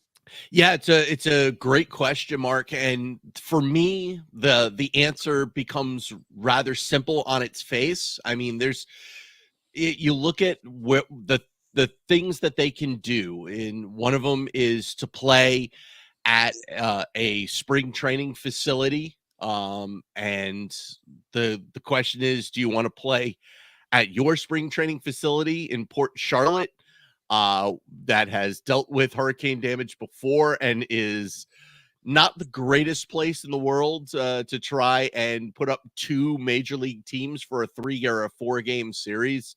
I don't know if there's enough hotel rooms around that would allow a visiting team the correct type of rooms, because they all have to be like suites and they all have to have their own room. And, there's all these rules that MLB's Players Association has put in for players, and also trying to get players in and out when it comes to the flights in. They're really in an airport in Port Charlotte. You would either have to do it where you guys are down in Fort Myers, or have to bus them back up to Tampa to get out of the region. So Port Charlotte doesn't make a whole lot of sense. I don't think that one of the other team's spring training facilities is really viable. These guys are trying to develop their own farm systems. So you don't think Steinbrenner Field, for example, in Tampa, obviously, because the major airports, major hotels, and yes, it would get in the way of the Tampa Yankees. But I mean, do you think, first off, would the Yankees organization have to cooperate? Yes, they would. And if George Steinbrenner was still alive, I think that actually happens. I think George would, because he was that type of a magnanimous person. Before the storm had ended, he probably would have said the Rays can play at Steinbrenner Field for as long as they need to without having to pay us rent. His son, I'm not quite so sure, is the same way. So I don't know if Hal Steinbrenner would be up for it. I also think that David Montgomery, if he was still alive and owned the Phillies, would have done the exact same thing. I'm not quite sure John Middleton would do that. I think that that doesn't make a lot of sense to me. The place that makes the most sense is to go back and play at Disney's Wide World of Sports complex in Orlando. You don't have to worry about another team playing there. The facility is, I want to say, as close to major league caliber as you can get without actually being major league caliber. I think you would have to improve the lighting, but I think the clubhouses are okay. And you could stay there basically as long as you need to, because nobody else plays there. So I think it makes the most sense to play there. You could probably play there a full season, I think. And I think this is an extreme possibility because of how short-term the Trop is now, with the new facility supposed to be ready for the start of 2028. You could play 3 years in Orlando if you need to. Well, and Steve, isn't that realistic that if they're going to play 1 year somewhere, it might as well be 3? I mean, let's put the 3 of us on the St. Pete City Council, and the city has to pay for the repairs, right? I mean, the Rays aren't on the hook. They're a tenant, right? With the landlord on the hook for the repairs? Yeah, it certainly makes the most sense. And, it gets the city off the hook for having to pay increased premiums because you've made a claim. I mean, the 3 of us know, you make a claim on your house, all of a sudden your homeowner's insurance premiums go through the roof, or you get dropped from your coverage and you have to try and find coverage somewhere else, and you end up having to pay increased premiums that way. So this kind of mitigates that problem as well. So fixing the Trop doesn't seem to be an option right now, right, Steve? Yeah, well, we know that the report is out there that having the Trop fixed for the start of the regular season is basically not going to happen. It's just too big of a job for it to be ready for March 27th, 2025. So I would think that if that's the case, the possibility that you may have to play elsewhere while you just say, screw it, and let's get the new building built. Let's put the shovels in the ground for the new building and not worry about being there for 3 years. But this is going to basically cause the city and the race to have to revisit the use agreement. Well, and also this gets into, and this, I hope it's not boring for our listeners, but this really does get to the heart of like the economic impact of a team and a stadium in a certain area, because we're all familiar with the businesses that are around the Trop. I mean, there's an awesome, huge sports bar that's going to lose 81 games. And whether the Rays have the best attendance in the world or not, they certainly draw enough people at their games to pack that sports bar 81 times before and after games. I mean, that's a ton of business, and that's just for one business, never mind the growing, developing downtown St. Pete area in and around that field. Isn't that a question for the city council to take up, where on one side it seems ridiculous to spend 50, 60, 100 million to repair the Trop that we're going to literally implode in 3 years, but then again, we may also be saving businesses and jobs over the next 3 years around it. Yeah, it's the delicate balance that the city council is going to have to try and maintain. And I could say that I'm glad that I'm not a politician. That's for sure. No doubt, because obviously there are far more pressing issues than where a baseball team is going to play with what's going on in that region. And it will be certainly fascinating to see how this all shakes out. But part of the other reason we wanted to bring you on is because you do the Armed Forces Football podcast. And this just in, they're both undefeated, Steve. Yeah, baby. Yards and Stripes has got a lot to talk about. Yeah, they were picked by Phil Steele to finish 10th and 11th in their conference. And they are undefeated. Did this really come out of nowhere like that, or was someone like Phil Steele just dead wrong about both these teams? Well, I'll say this, Mark, that I'm not surprised that Army is undefeated. I am kind of surprised that Navy is still undefeated. I mean, and these teams are now both ranked for the first time since 1962, I believe. Here we are. Army is, I believe they're 5-0 in the American Athletic Conference right now. Navy is 4-0 in the conference. They are both, the talk is, could the Army-Navy game be for the final spot in the college football playoff this year? I don't know. I don't think that's going to happen. They both have to play Notre Dame. So that's definitely difficult. I think Army has a great shot at being in the conference title game this year, because Navy still has to play both Tulane and USF, and Army doesn't have to play either of them. So I think that it's amazing. Bryson Daly and Blake Horvath, their respective quarterbacks for Army and Navy, need to get a ton of credit, and they need to get a ton of recognition. I believe Daly was again the Maxwell Award quarterback of the week. That's, I think, the second time he's done it. Horvath, I think, has done it once or twice so far this year. That they're run by their quarterbacks. Everybody needs to know these two quarterbacks because they are two of the best in the country right now. Well, Jeff Monken's been a finalist for Jobs of 4, and you have to wonder if he's ever going to get a job while coaching at Army. This would be the season to do it. But the question is, David, does he want to leave Army? I've talked to Jeff Monken a number of times on the podcast. He loves the culture at West Point and loves the fact that he really doesn't have to go out and spend his off weeks recruiting, going into the wrong kids' homes, kids that aren't going to make it into the United States Military Academy. That's the most amazing part. These two teams, along with Air Force, they recruit the same pool. It's not the same pool as the rest of the college football world, and they're all amazing, wonderful young men that are growing up to be the future leaders of this country. And somehow, some way, in the 2020s, both teams have gotten more athletic, But in Navy's case also, Steve, they're more diversified on offense. They're throwing the ball and making big plays. And let's face it, we've done Army-Navy games in recent years in which the over-under on the number of passes was 3.5. It's true. And they are definitely much more creative this year in Annapolis. I think that Army is the stronger team. Navy might be the more fun team to watch, though. I mean, they're very creative. Horvath's gotten 225, 250 yards passing, along with 150 yards on the ground. It's like, who are these throwing middies? All right, which one of them do you give the better shot to beat Notre Dame?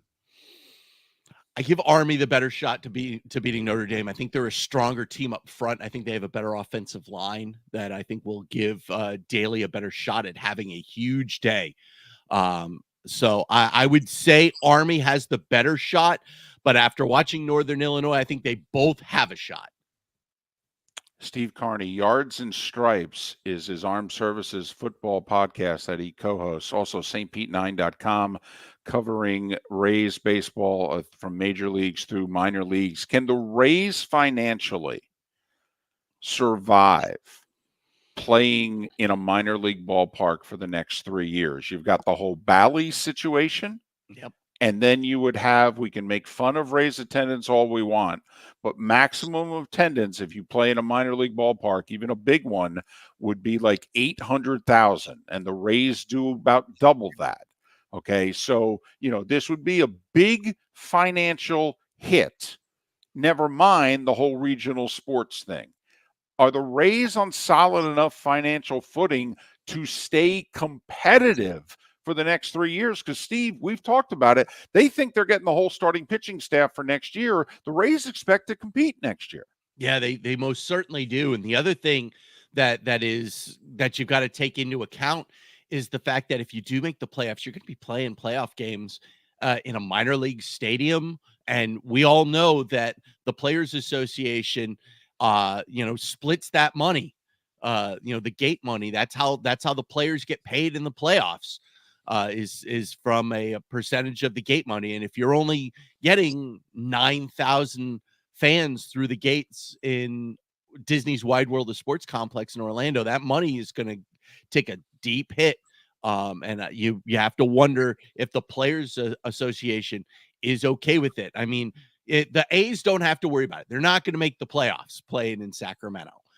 The Rays very well could make the playoffs next year playing in a minor league stadium. And I think that both sides are going to be deeply concerned about that. If not Orlando, would it be sharing a major league park, maybe Miami, maybe Atlanta? Is that even viable, Steve? This year, I don't think it's viable. I think that there's too many conflicts when it comes to the schedule, because the schedule's already out. Somebody asked me about, hey, maybe they play the first couple of months at a minor league park and then go to Miami. But like in June, they've got 9 conflicts. There's 9 dates. In July, there are 11 dates that both the Rays and the Marlins would be at home at the same time. I don't know if that's possible. He's Steve Carney. Follow him on X at Steve Carney. stpete9.com, Yards and Stripes for Armed Services Football. Steve, glad that you made it through, albeit scathed. Okay, but glad you and your family are okay. All the best, and we'll talk again soon. Thanks, guys. Appreciate it. Steve Carney. He's also back working. He's part of the Tampa Bay Lightning radio network, and, of course, they're back at it. With a nice win against Vancouver a couple nights ago. So he's not working at all. He's sitting around, feet up, not doing a damn thing, Steve Carney. Follow him on X at Steve Carney, Carney. He joined us once again. Yes, he did, on the American Paint Supplies Hotline, your one-stop shop for all your coating needs. Roy Cummings joins us next. The Cape Coral Police Department is growing. They are currently looking for police officers and are offering a $10,000 signing bonus to newly hired officers. If you desire a career in law enforcement, or if you are already in law enforcement and thinking about making a move to a better agency, think Cape Coral Police Department. If you're looking for a police department that is committed to excellence, that invests in the highest level of training, state-of-the-art equipment, and some of the highest compensation in all of Southwest Florida, then the Cape Coral Police Department is for you. Visit capecops.com. That's capecops.com. At Physical Therapy and Balance Centers, our goal is to help you love your life. When your life is sidelined by an injury, dizziness, surgery, or condition keeping you from doing what you love, we're here to help you heal and feel your best. Our therapist evaluation will determine the root cause of your health challenges, resulting in a unique treatment plan customized just for you. Visit www.physical.com to find your nearest location and see how we can help you love your life. Do you have a sleep problem but don't want to wear a CPAP mask? This is Mark Miller for Sleep Treatment Direct. The mask wasn't working for me, and I didn't think I had an alternative. I do. We all do. They have such simple alternatives with greater success than the mask. Visit sleeptreatmentdirect.com.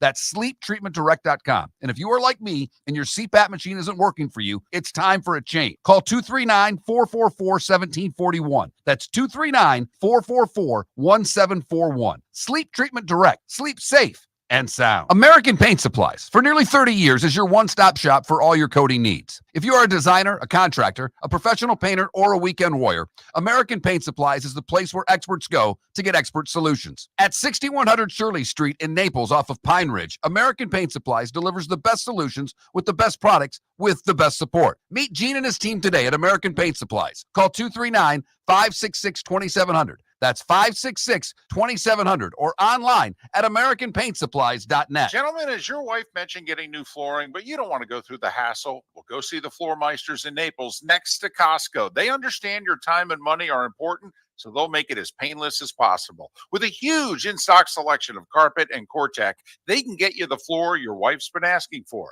They carry wood, vinyl, carpet, and tile. If you do it yourself, no problem. They can handle that as well. So go see TJ at the Floor Meisters and tell them, just keeping it real. Mark Miller for Molly Maid. Why Molly Maid, you ask? Trust. Moulton was a customer for 15 years. Affordability. Didn't I just say Moulton was a customer for 15 years? Worry-free services. Our professional house cleaners are fully insured and a 24-hour warranty. Call Molly Maids today at 239-774-5839. That's 239-774-5839 or online at mollymaid.com/FTMYERS. That's mollymaid.com/FTMYERS. This is Miller and Moulton.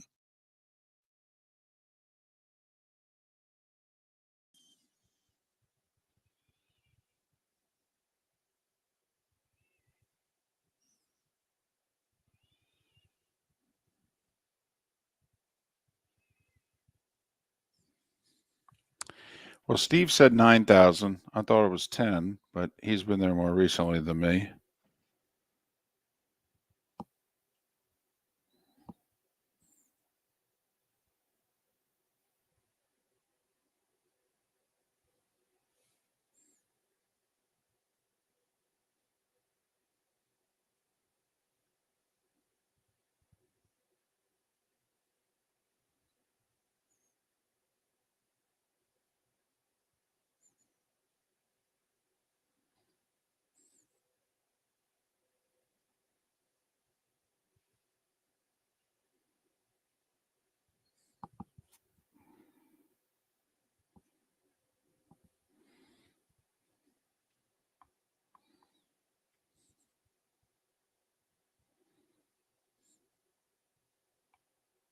$9,500 seats, 4 luxury skyboxes, and multiple open-air suites and patios.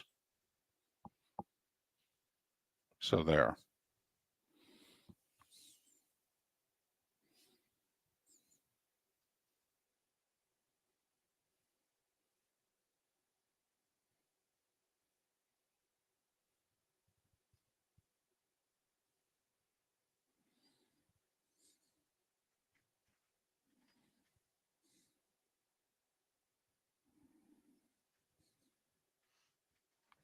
The Rays drew 16,515. They were third to last in attendance. Oakland was last at 11,500. Marlins were second last at 13,400. Marlins barely drew 1,000,000. Rays just behind the White Sox.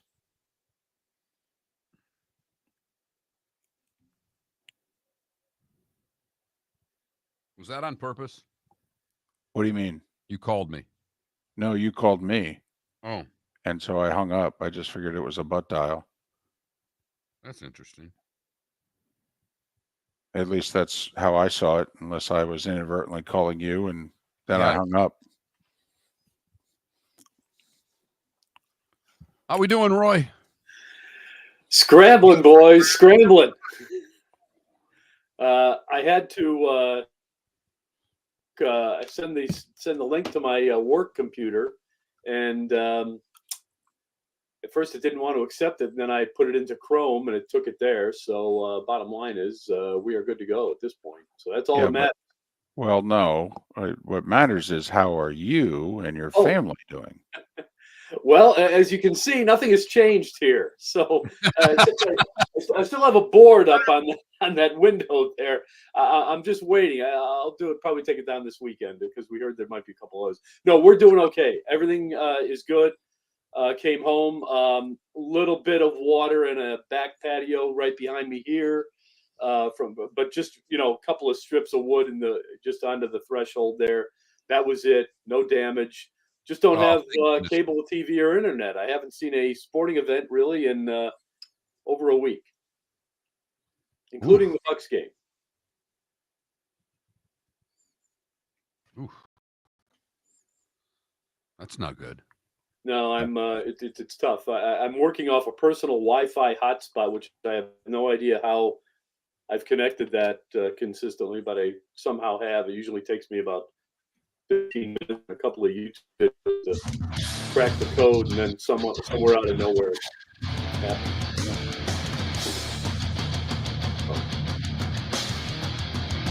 You're listening to Miller and Moulton, coming at you from the Floor Meister Studios. Floor Meisters, keeping it real. And now, here's Mark Miller and David Moulton.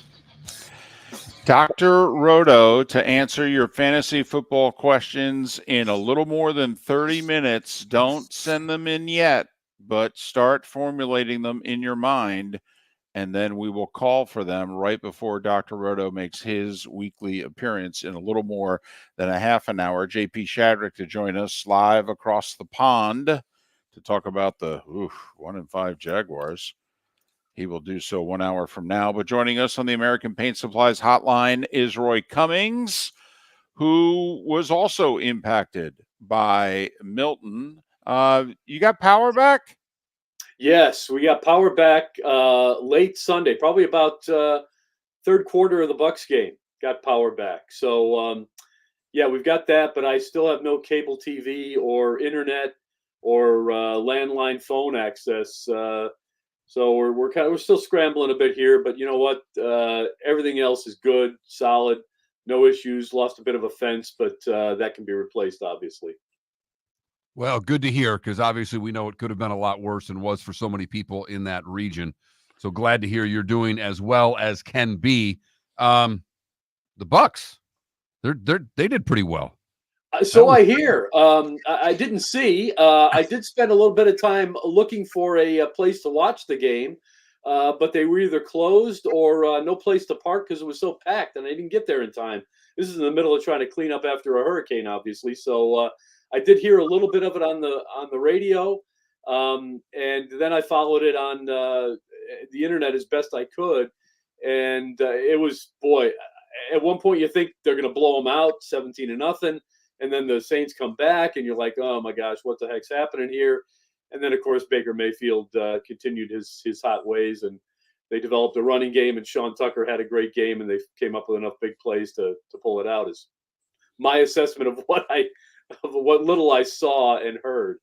Well, but the most important thing is that's a road division win. They had back-to-back road division games, Atlanta and New Orleans, and realistically, as a fan, you go, well, let's get a split. Now, they could have easily had a sweep, but realistically, at Atlanta, at New Orleans, if you're going to be a playoff team, it's like, we got to get a split. They got a split.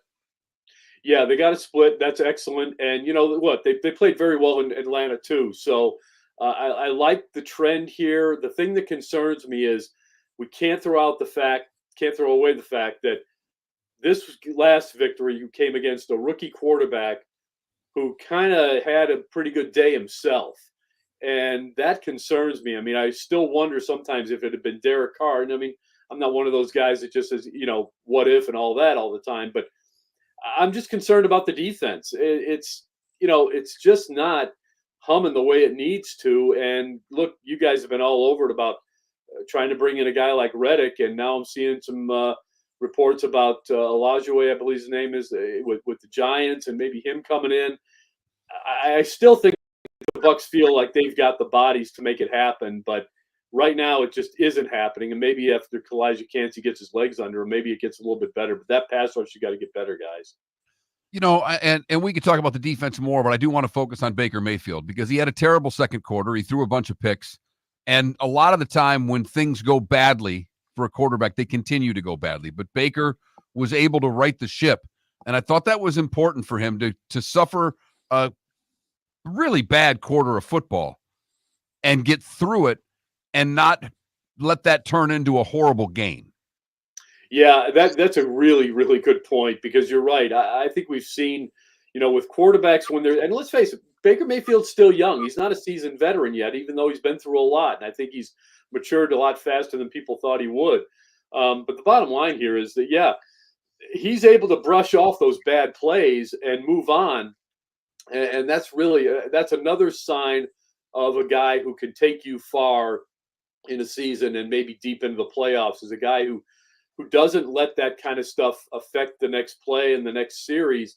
And that's where he's at. And good for the Bucs because, look, this guy is still developing, but he's developing quickly, as I said. And he's turning into a really, really good quarterback, guys. I mean, under pressure, he was exceptional against the Saints. He had a couple of errant throws, and not sure they were all his fault. Usually there's a story behind every interception, and it's usually not always on the quarterback. I think that was probably the case here. But at the end of the day, he's really, playing at a high level when he has to. And I think he knows that, look, the running game's still kind of a work in progress. The defense is not exceptional. It's kind of on him. And he's taken that mantle and he's applied it and said, okay, fine, I can do this. And we're starting to see the confidence, not the cockiness, but the confidence kind of evolve into effective play. And that's what I really like about Baker Mayfield.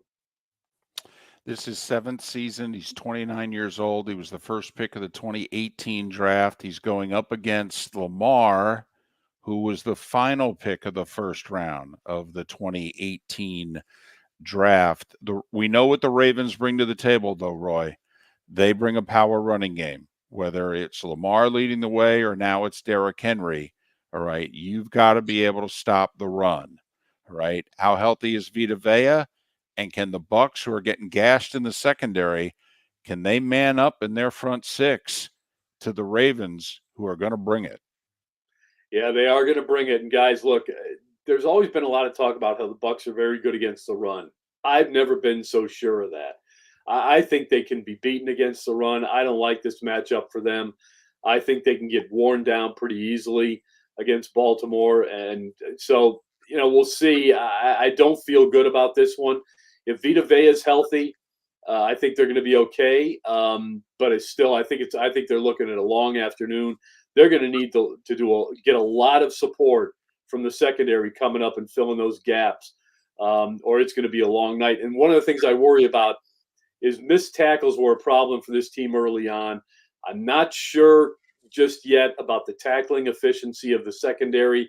And if you're going to stop Derrick Henry, you've got to be strong at the safety position and, at the cornerback position in terms of tackling. And the Bucs really aren't. If they get past that front seven, if Levante David can't make the play, KJ Britt can't make the play, you're looking at some long runs and they could get gashed. Lamar Jackson's just 22-3 against the NFC since he's come into the league. So he really owns the other conference when he plays against them. We already mentioned Derrick Henry in the running game. I'm trying to figure out if, they get that two-headed monster going. Roy, I mean, like you just described, there doesn't seem to be the right defense there. If they get the two-headed monster going running-wise, this is going to make it you're starting to think this could be a long day for the Bucs. I do, and because unless something suddenly, this happens miraculously sometimes, teams suddenly figure it out on whatever side of the ball it is, whatever phase of the game it is, whether it's the running game, passing game, whatever it may be. And that could happen this week. The Bucs could suddenly figure it all out defensively, but they've yet to show me that they're capable of playing a good, solid 60 minutes and shutting a team down. That we have not seen. And this is a team you've got to shut down. You've got to get 3 and outs against these guys, frustrate them, force Lamar Jackson into throwing the ball and throwing it deep and throwing under pressure, and which he's still good at. But you really have to kind of force that. And I just don't know that the Bucs have the ability to force this game, into the lane that they want it to be in. And we'll see. Maybe that changes. Maybe Vita Vea, just comes up and has an all-pro kind of game, which he's certainly capable of. Maybe some others step up, but I just don't think the bodies are there to do it. I'm very concerned. Lavonte David's going to be a big factor this week, guys.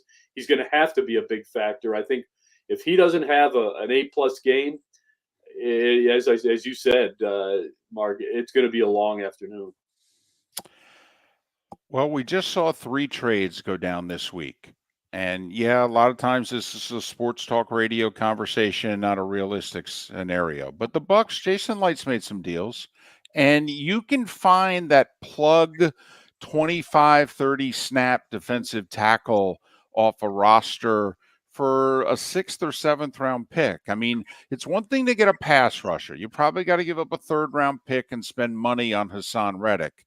But I mean, Roy, we've been waiting for some of these defensive linemen to deliver now for 3+ years. They're obviously not good enough. All right. Don't you think Jason Light, he's already spent a 6th round pick in next year's draft. Okay. So I think the Bucs only have 6 picks in next year's draft, but come on now. If we're trying to win this division, if we're trying to win games in January, doesn't he have to give up some future draft picks for some defensive linemen who can play? Yeah, I absolutely agree with you on this one. I think you're right. I think something's got to happen here. Again, it's just, what's the conversation inside the building? Do they think that whoever they bring in is going to be better than Hall? Is he going to be better than Joe Tryon-Shoyinka? Are they really going to get a boost out of giving up the draft pick? And when I say a boost, it's got to be a big boost. You got to say, okay, if Joe Tryon-Shoyinka is a 3, you need a 5. If Hall is a 2, you need a 4. And are they getting that? And if in order to get that, what do you have to give up? If you're giving up a 5th, okay.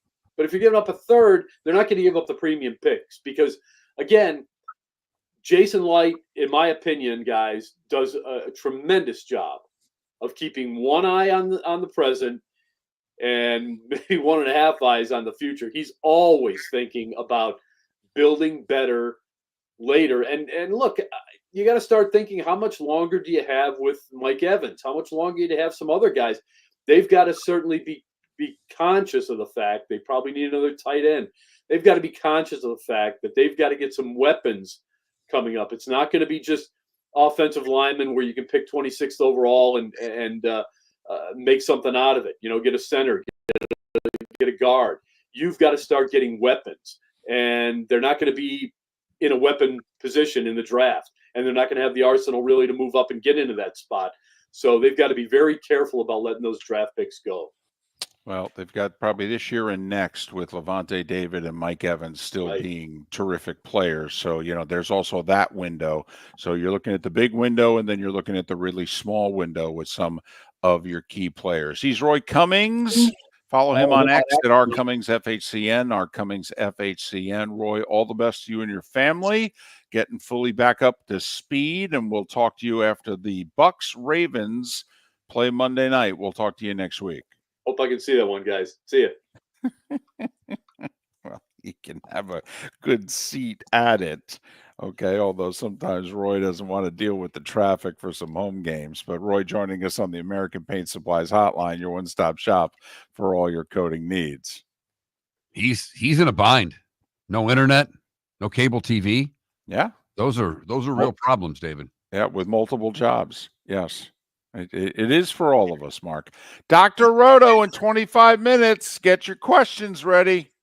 Are you suffering from neuropathy? Do you experience stabbing pain, numbness, tingling, or burning in your feet? Are you tired of sleepless nights and avoiding life due to pain? If you've been diagnosed with neuropathy or experiencing pain or numbness in your feet, pick up the phone and call us right now before it's too late at 239-382-7332. Again, that's 239-382-7332. Neuropathy is a very serious and progressive disease where your nerves start to break down. Eventually, it leads to balance problems, falls, complete loss of independence, and can lead to amputation. Hi, I'm Dr. Eric Norrell, DC. Our program addresses the underlying causes and doesn't simply mask your symptoms with medication. In fact, many patients start experiencing relief from neuropathy symptoms within weeks. There's no surgery and no use of prescription drugs. Pick up the phone right now and call 239-382-7332. Call us today at Restore Health. 239-382-7332. American Paint Supplies, for nearly 30 years, is your one-stop shop for all your coating needs. If you are a designer, a contractor, a professional painter, or a weekend warrior, American Paint Supplies is the place where experts go to get expert solutions. At 6100 Shirley Street in Naples off of Pine Ridge, American Paint Supplies delivers the best solutions with the best products with the best support. Meet Gene and his team today at American Paint Supplies. Call 239-566-2700. That's 566-2700 or online at AmericanPaintSupplies.net. Gentlemen, as your wife mentioned getting new flooring, but you don't want to go through the hassle, well, go see the Floor Meisters in Naples next to Costco. They understand your time and money are important, so they'll make it as painless as possible. With a huge in-stock selection of carpet and Cortec, they can get you the floor your wife's been asking for. They carry wood, vinyl, carpet, and tile. If you do it yourself, no problem. They can handle that as well. So go see TJ at the Floor Meisters and tell them, just keeping it real. This is Miller and Moulton.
You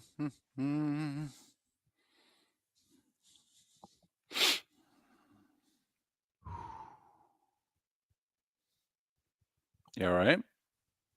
Oh, yeah.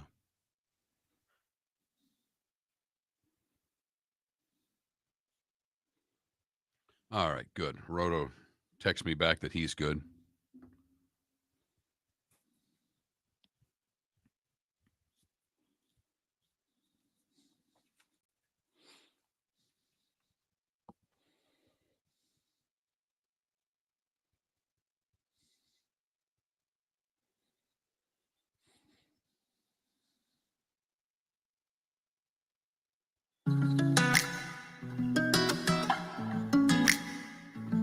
Welcome back to Miller and Moulton. Text the guys what's in your mind at 21,000.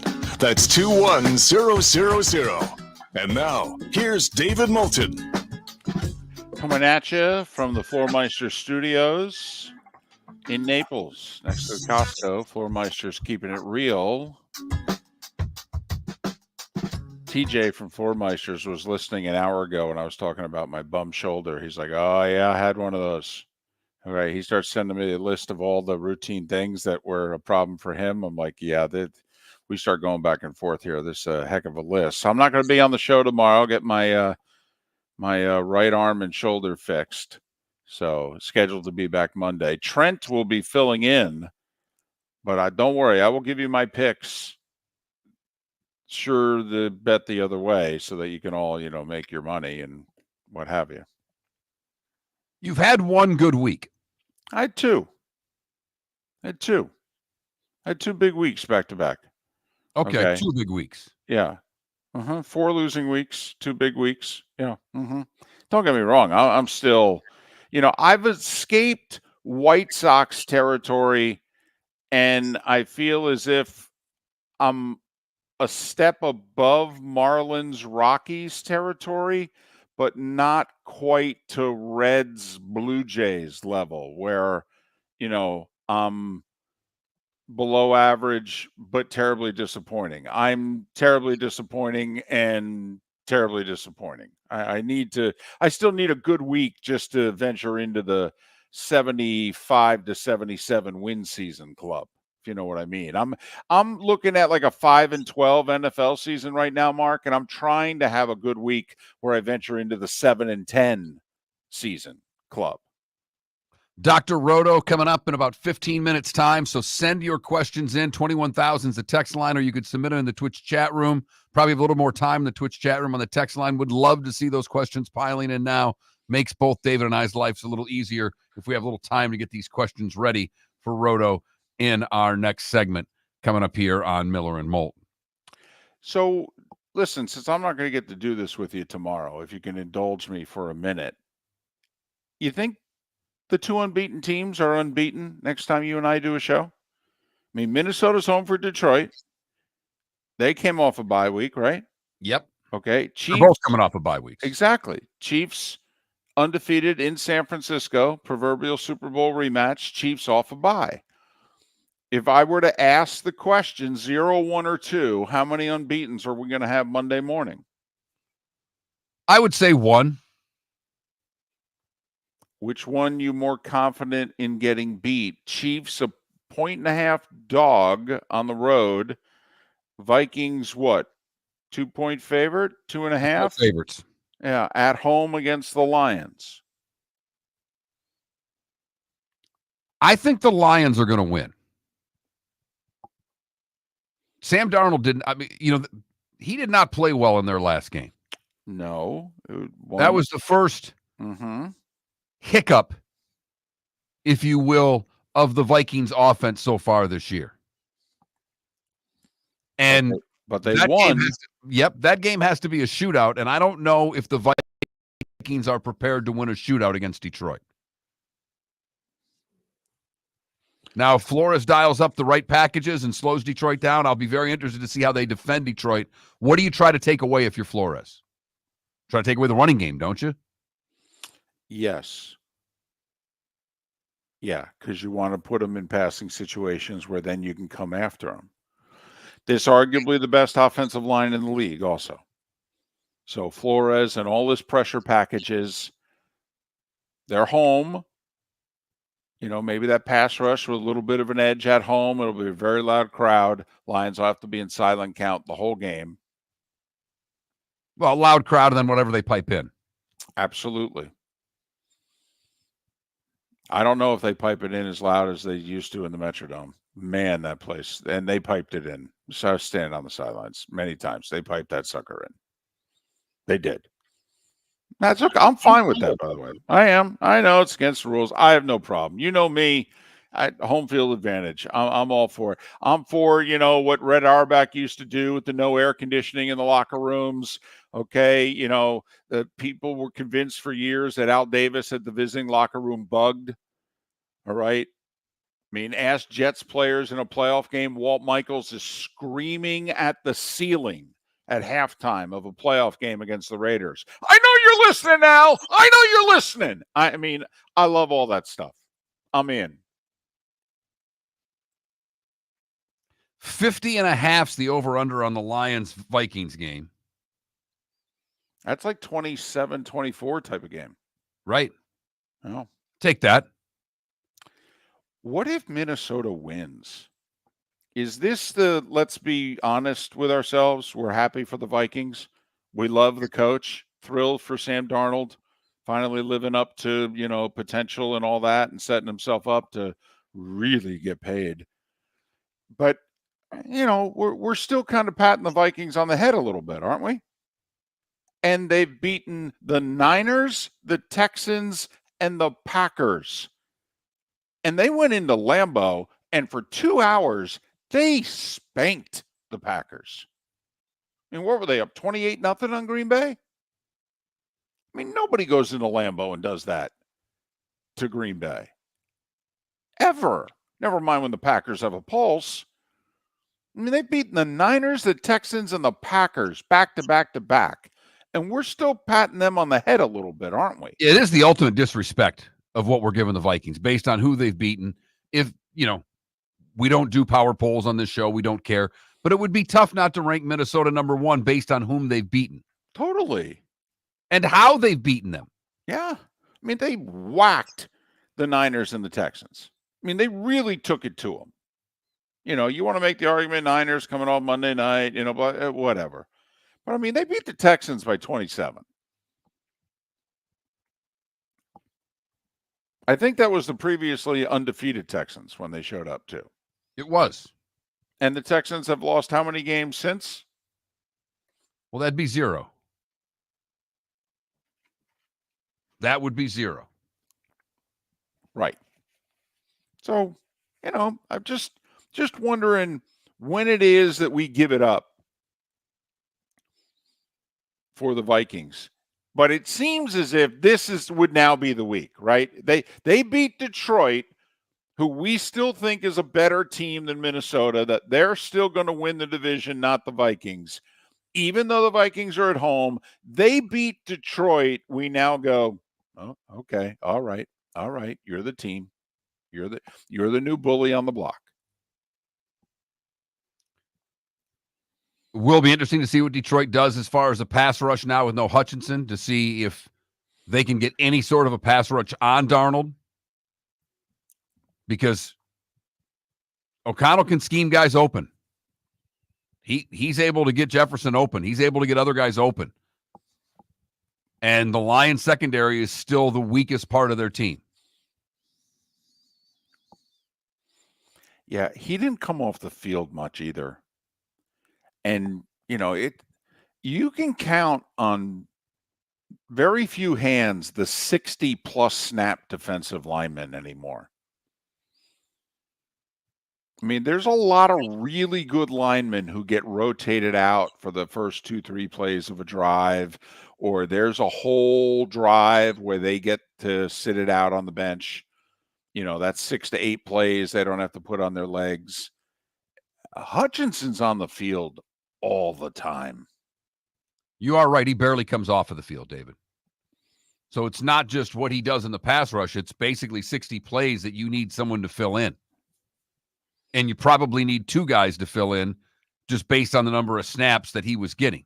And they're not going to be combined as good as what they're replacing either. Not even close.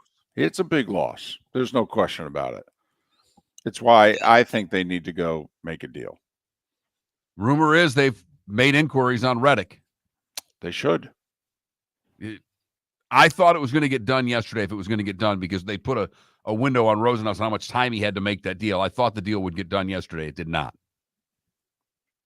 Well, it seems like Hassan Reddick's been really easy to deal with here in the last few months.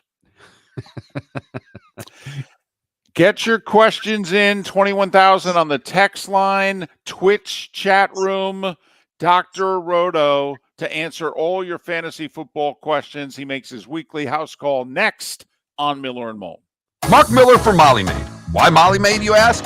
Trust. Moulton was a customer for 15 years. Affordability. Didn't I just say Moulton was a customer for 15 years? Worry-free services. Our professional house cleaners are fully insured and a 24-hour warranty. Call Molly Maids today at 239-774-5839. That's 239-774-5839 or online at mollymaid.com/FTMYERS. That's mollymaid.com/FTMYERS. Sleep problem but don't want to wear a CPAP mask?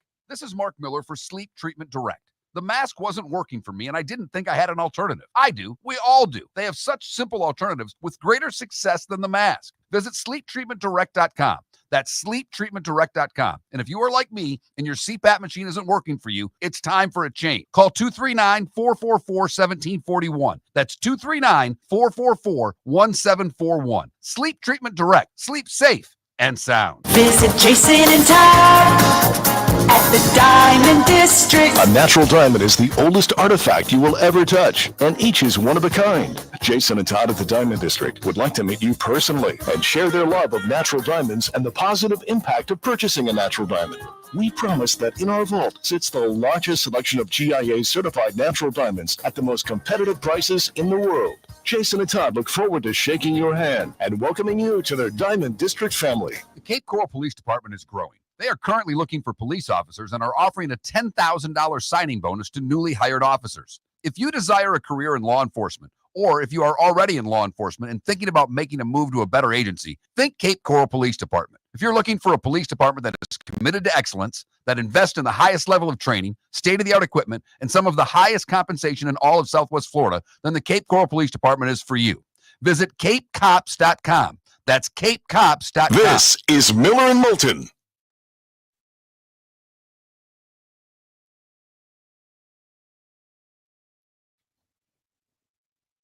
That we don't do 4 choices, pick 1. The most we do is 3 choices, pick 2. So if you could condense that, narrow it down to 2.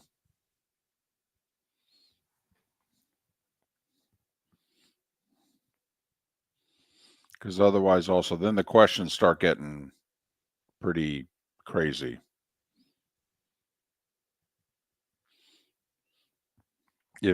If you would. Thanks.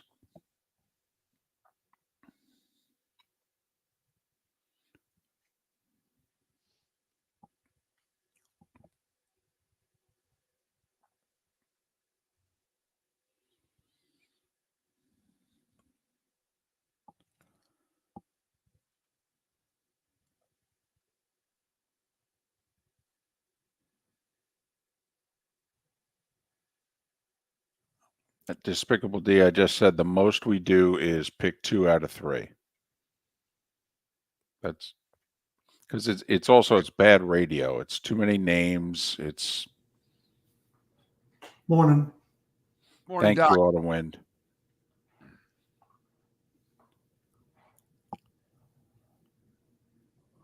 David, do you need me tomorrow? No, we're all set. Thank you, though. Okay. Sorry I didn't get back to you. I got a lot going on. I'll text you after the show and explain. Okay. There's no worries. I could have Wally pipped you.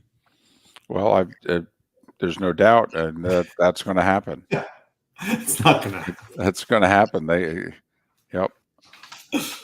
Not going to happen. Mets better score a run, otherwise they're not going to win another. Well, obviously the series is pretty simple. If the Mets score, they win. Yeah. All right, I'll tell you what they need to do. First off, 22 walks in 3 games. Could you start throwing strikes? Okay, I mean seriously, that's number one. And number two, their defense. They're lucky to be only 2-1. They're walking a lot of guys, and their defense has been shoddy. In June, I would have told you they're lucky to make the playoffs. I thought they were going to there's sell. no question. There's no question. I mean, this team is clearly flawed, and they've just a bit of a magic carpet ride. But I'm just saying, if you want to compete in this series, throw strikes and catch the damn ball. Right. Well, defense always wins in the playoffs. Timely hitting and good pitching and defense. Right. It's like hockey. Right. And so far, they've been getting good enough pitching and very good defense, but they almost blew game 2 because their defense. They made 2 errors in the same inning. Yeah, and Ohtani hasn't even hit yet.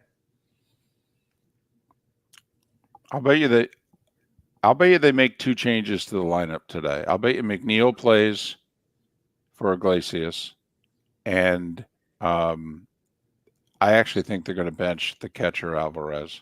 He's killing them.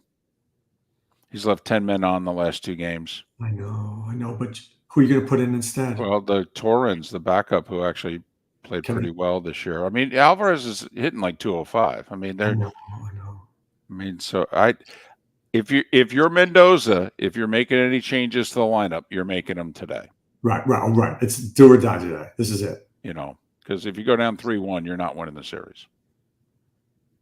Do you think the Dodgers beat the Yankees? Tell you what, I did not see the Dodgers pitching turning around the way it has in the last week. That's good. I know. I mean, if you had told us the Dodgers were going to get pitching like this, we all would have put big money on them. Yeah. The NBA starts next week. Like this is the greatest time of year. We're talking about that. It's too early for both hockey and basketball. And we're big hockey fans, but it's even early for us. Yeah. Mark, the worst sport for DFS, it's hockey. Oh, I can imagine. I mean, I play it a little bit, but it's brutal. If you don't have the right line, if you have the wrong guy on the power play, it's over.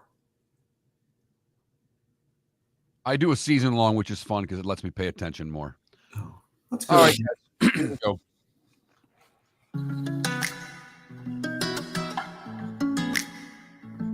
Welcome back to Miller and Moulton. Text the guys what's in your mind at 21,000.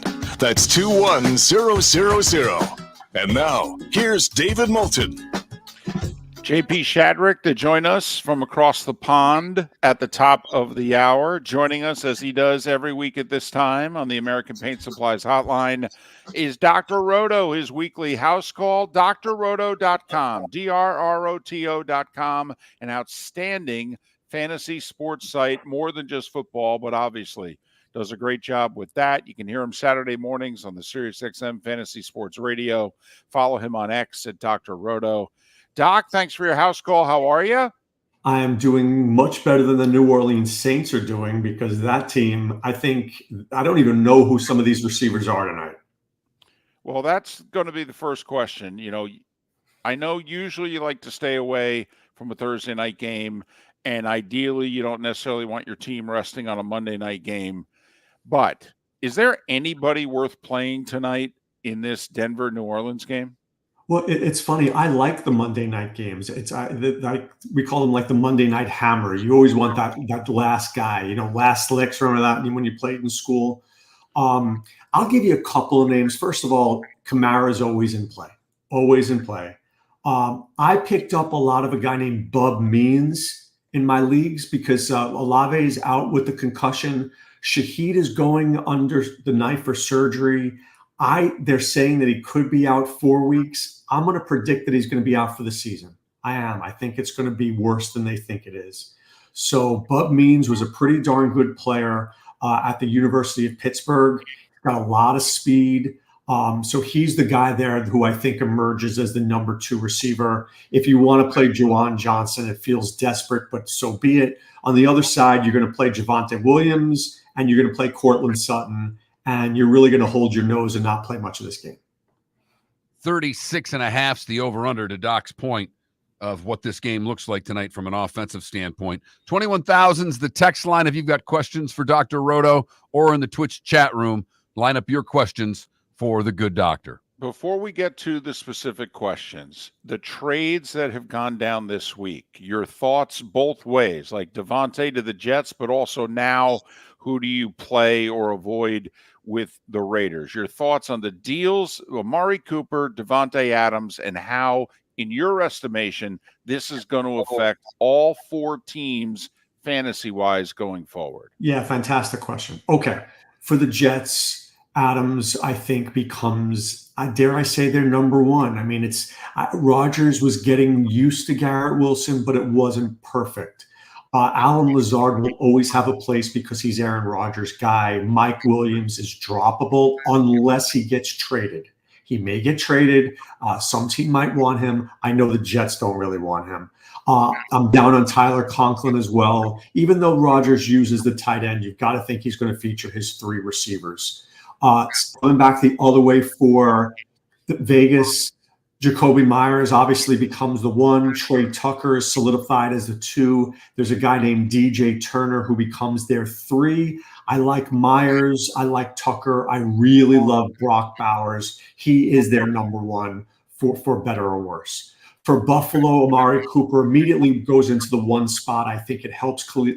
I don't think it hurts Khalil Shakir as much as other people do. I think it buries Keon Coleman and Curtis Samuel. I think it hurts Dalton Kincaid. Kincaid, to me, has not done nearly as much this year. I mean, he was going in round 5. He has given us round 10 numbers. And then finally, for Cleveland, this is a bit of a mess. Jerry Jeudy, goes to number 1. I guess Elijah Moore goes to 2. I'm interested to see a guy named Cedric Tillman. Tillman played at Tennessee. He was there with Hendon Hooker when Tennessee was actually good. He does have some skill. He probably works into the starting lineup there. And there's a kid named Jamari Thrash who played at Louisville last year. But there's no upside with Deshaun Watson. Deshaun Watson legitimately stinks. I've never seen a quarterback play. I mean, outside of Will Levis, could be as bad as I've seen this year. So, yes, I tell you Tillman and Jeudy, but I don't want anything with Watson. Dr. Roto, drroto.com. Follow him on X at Dr. Roto. Submit your questions, 21,000 on the text line or in the Twitch chat room. Bob wants to know, going forward, which guy is more of a must pickup, Juju or Demario Douglas? I think look, when in doubt, always pick the better offense. So in DFS, it's something that I actually didn't do last week. I was all in on Dak Prescott. Dak Prescott was terrible. When your quarterback is bad, your receivers are bad too. Now, look, Drake May was better than Jacoby Brissett, but it's going to be a lot of garbage time production. So do I think Demario Douglas has some, upside? Sure. But Juju's playing with Patrick Mahomes. Doesn't get better than that. I'm riding Juju. All right. Pick 2 out of these 3 running backs, Bucky Irvin, Tyrone Tracy, or Eckler. Which 2 are you playing? Yeah. So sometimes, I love seeing you guys on Thursdays, but there's just not enough information on Thursdays. There's a lot of, I think this feels like a good idea type thing. So I don't know who's playing yet. Let's assume that everybody's out. If everybody's out, I would play Irving and I would probably play Tracy. Not because I don't like Eckler, not because he's not in a good matchup, but I think this is a time when Jaden Daniels is going to be able to throw at will. Irving has looked great thus far. He's definitely etched out a role even when Rashad White comes back. I'm not so sure Sean Tucker's as good as he seemed. And Tyrone Tracy, to me, real deal. I mean, that guy's absolutely real deal. I would argue he's better than Devin Singletary right now. Larry wants to know, I need 2 of these 3, Sutton, Waddle, Lockett. Okay, so Lockett, I think, has to be played because that's a game that can explode. Right? That's the game that when you're looking at it, you're saying to yourself, there could be a lot of points in this one, and I don't want to not have this game. So that's why, it's 27-24. That's a 51 number. You want that. The Colts and Dolphins and Sutton, I think I'm going to take Waddle, not because I like Waddle and Tyler Huntley, but just because, as Mark said earlier, Broncos are expected to score 20 points. We're talking 1 touchdown, maybe 2. I mean, where the Dolphins probably could score 2 to 3. So I'd rather have the upside there. Play 1, Chase Brown, Tank Bigsby, Raheem Mostert. So you said Chase, Tank, Mostert. So Mostert would be in if a Chan is out. I like Jalen Wright too, but against the Colts, you've got to think Mostert's going to score. I do like Chase Brown, but I don't like the matchup this week. Tank Bigsby, I think, is fine. He's absolutely in play if ETN is out. So I'm going to go Tank 1, Mostert 2, Chase Brown 3. But I do like Chase Brown's upside, just not this week. Jay Noel wants to know, first off, he says, thanks for all your help throughout the season, but he wants to know this week, Darnold or Purdy? Darnold playing against the Lions, Purdy and the Niners playing against the Chiefs. Yeah, I really like Sam Darnold this week. I do. This is another game that I think could explode points-wise. You can't run on the Lions, but you can throw on them a little bit unless you're Dak Prescott. You don't have Aiden Hutchinson. So what is that pressure going to look like? You give Darnold a little time in a dome with those receivers. I like Sam. I like him in DFS. Mark's going to ask me who I like in DFS this week. I'm going to tell you Sam Darnold. I think the price is right on him. Oh, come on down. All right. Would you trade Rodgers for Baker? Yes, I would. I mean, look, Baker has played at a very high level on a team that likes to throw the ball a little bit. Rodgers, I don't know, the play calling is a little weird. The Jets are a little weird. I think they'll play better. I don't know. Give me Baker. I think I like that offense, the way it's designed a little bit more. Shakir or Kirk? Which one would you take? Ooh. There's rumors that Kirk might get traded. I don't know if that's true. I think Shakir is a really terrific receiver. I think the problem is that the Bills are not throwing the football enough. You just look at Josh Allen's attempts. They're meager. I mean, they're meager. Now, this week he's going to have to throw more because the Titans are pretty stingy against the run. I'll take Allen over Lawrence. I think Lawrence is a mess. And how about this, David? If they lose this week, does Doug Peterson make it home or does he stay in a pub fired?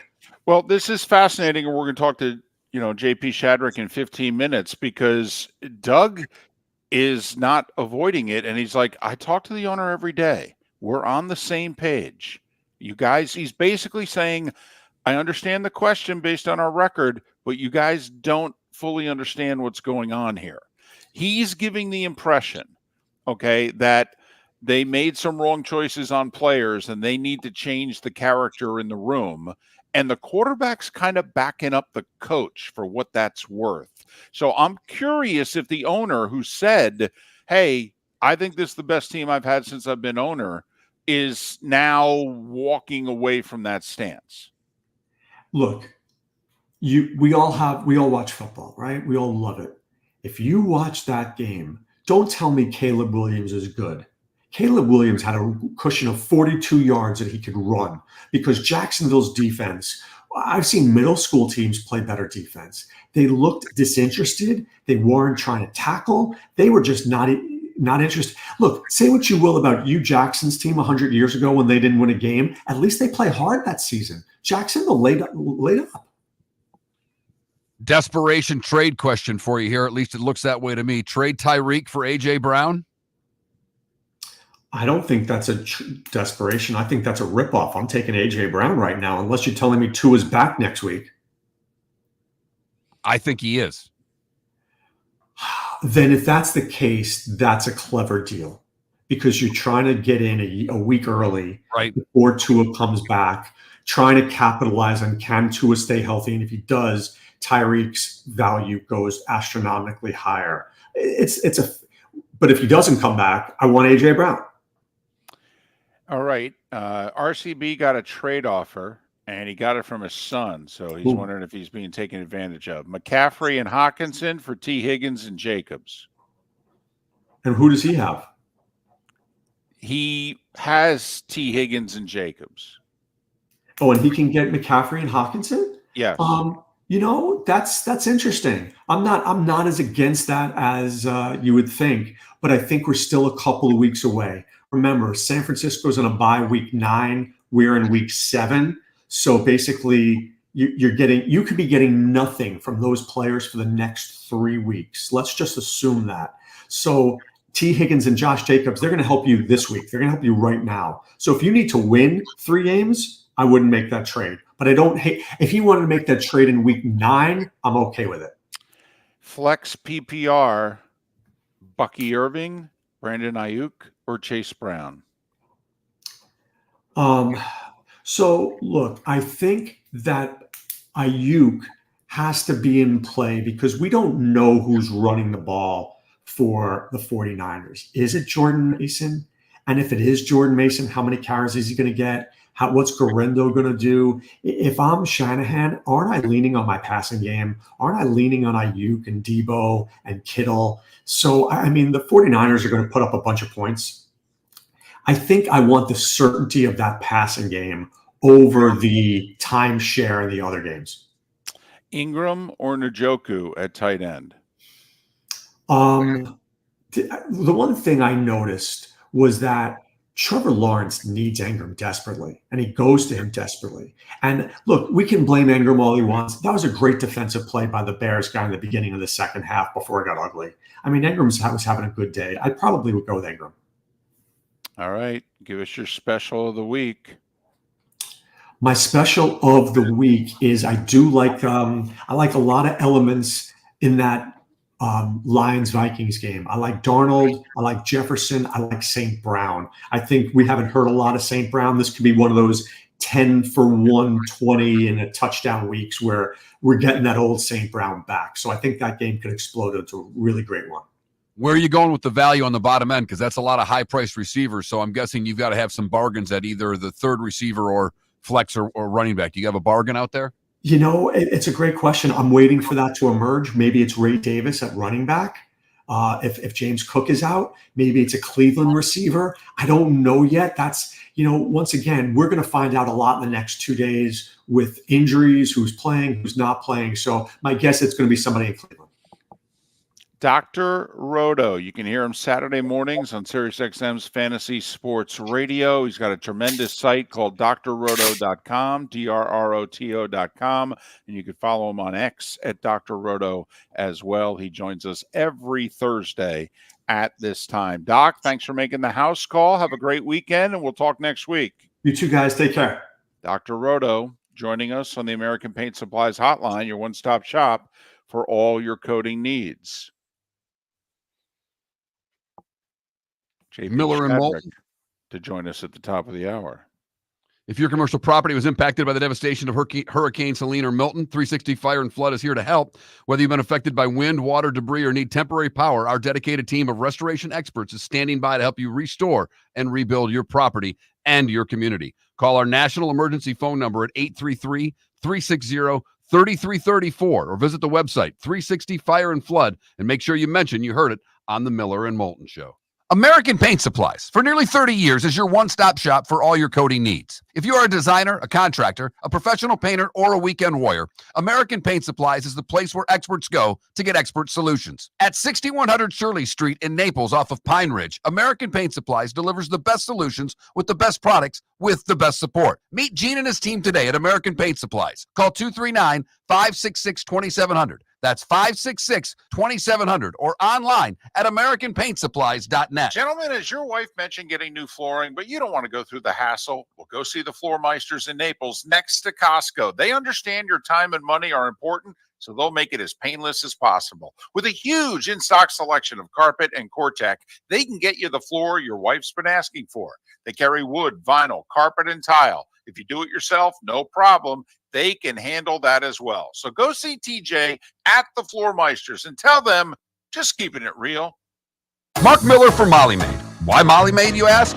Trust. Moulton was a customer for 15 years. Affordability. Didn't I just say Moulton was a customer for 15 years? Worry-free services. Our professional house cleaners are fully insured and a 24-hour warranty. Call Molly Maids today at 239-774-5839. That's 239-774-5839 or online at mollymaid.com/FTMYERS. That's mollymaid.com/FTMYERS. The world-famous cigar bar started as a neighborhood place in downtown Fort Myers, and now it's a brand, a destination with 4 locations. The original place, Henry Street, Fort Myers, Gulf Coast Town Center, on Southeast 47th Terrace off the Cape Coral Parkway, and the Lounge on West 1st Street in Fort Myers. A place to go, whether you just need a relaxing drink and a smoke after a tough day at work, or a place to go celebrate. From relaxation to celebration, the world-famous cigar bar.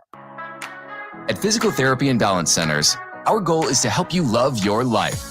When your life is sidelined by an injury, dizziness, surgery, or condition keeping you from doing what you love, we're here to help you heal and feel your best. Our therapist evaluation will determine the root cause of your health challenges, resulting in a unique treatment plan customized just for you. Visit www.physical.com to find your nearest location and see how we can help you love your life.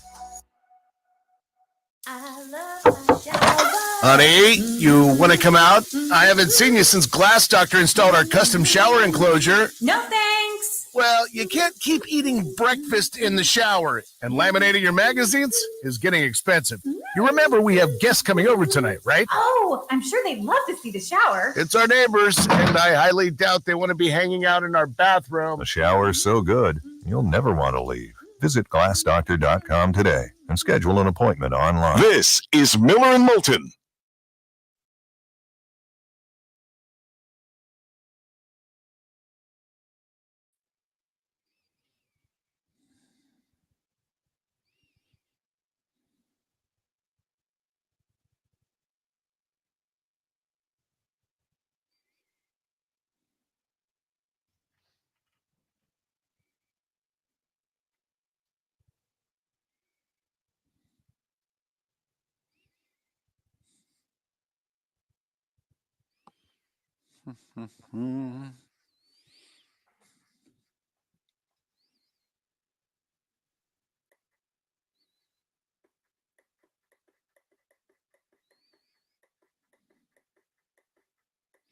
Yeah, Irish football. I didn't ask the question. I mean, Stroud, Goff, or Knicks. I mean, is that a serious question?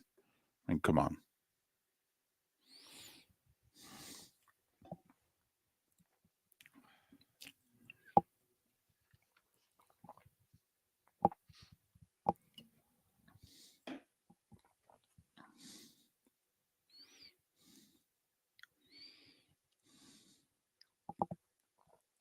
Thank you, Larry.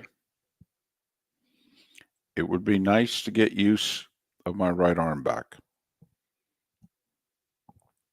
It's been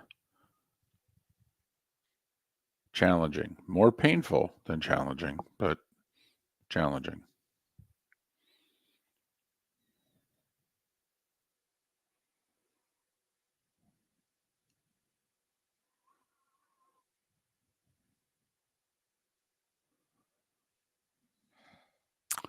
No, Johnny, I'll explain later next week.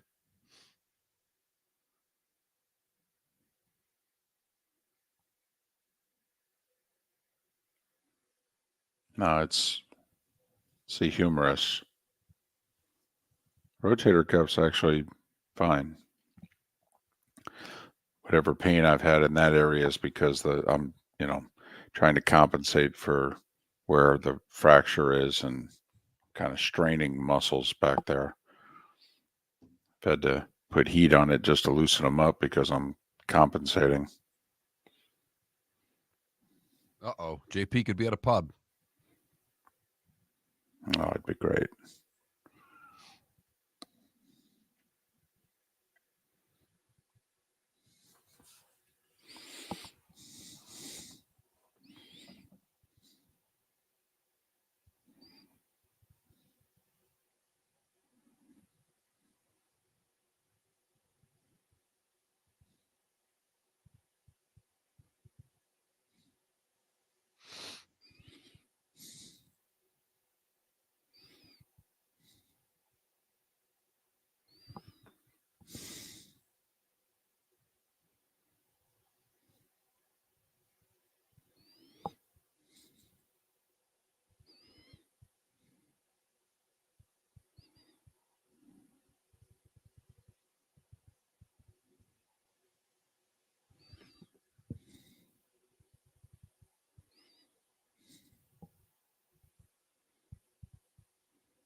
You're listening to Miller and Moulton, coming at you from the Floor Meister Studios. Floor Meisters, keeping it real. And now, here's Mark Miller and David Moulton. It is the fourth and final hour of Miller and Moulton. We call it the Diamond District bonus hour for the 239 and the 904. Thanks so much for being with us on this Thursday. My final hour of the week. Trent is filling in tomorrow with Mark for a Football Friday. So does he, by the way, have to do that? Because, I set that up for you. I go, it's a Football Friday, and you go, Football Friday. Grovel right through it. right. Like I've had a case of beer, 14 cigarettes, and a bottle of bourbon. Right. You got that pack of Lucky Strikes or Winston rolled up in Rolled your right up left in my sleeve. Right. Okay. But see, you've got a little grovel to your voice. Okay. So it really works for you. With Trent, I'm afraid it's going to be a Football Friday. Exactly. You're doing the show with happy joy over there. So I'm just wondering, is it going to work?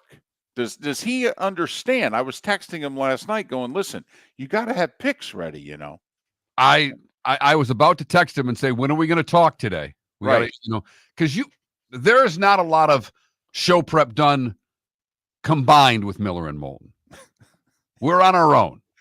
Right. And sometimes David, I was actually going to threaten David with a Google page where I want him to put articles that he's read that I need to read. Because sometimes I don't read the same stuff David does. And I gave up on that. I gave up on the whole idea. It would be a good idea to have a notebook page where we could share thoughts and ideas, show segments of the like. Right. And maybe one day we'll do it. Maybe. It's true. Listen, this show, if it works for a few reasons. I actually think the fact that this show is underproduced, we use to our advantage. All right. As opposed to many of the national shows are heavily produced, damn near scripted segments. Okay. We certainly are not that. We have regular guests at set times. That's called appointment listening, but we don't script anything on this show. Anything, for better or worse. But you're right. We probably should communicate more. But I don't know, 18 years. I mean, I've only wanted to communicate more for 16 of the 18 years, though. I mean, and David knows this. I'm not saying anything on air right now that David hasn't heard me say off air or on air for the last 16 years. And the reason it's only 16 years is because there's been 2 years where he wasn't talking to me at all. But so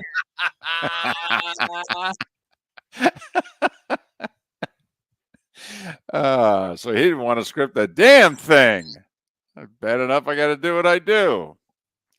So I'm very curious how Mr. Detroit's Beautiful this time of year is going to be tomorrow. Right. So, and I'm sure there will probably be a little bit too much. Mark will keep going. You're not on the Michigan Sports Network. This is Miller and Moulton. And pull it back. The one thing I would think, though, is that he has now, since leaving us and being a part of a Michigan-only sports show, I would think he would like to talk about other things. That's what I'm going to when I text him today. I'm going to be like, hey, man, look at this as an opportunity. There's stuff you want to get off your chest. Okay. You can't talk about the ALCS and the NLCS anymore. Okay. It's all Wolverines, Spartans, Lions, Wings, soon to be Pistons. I mean, you can branch out.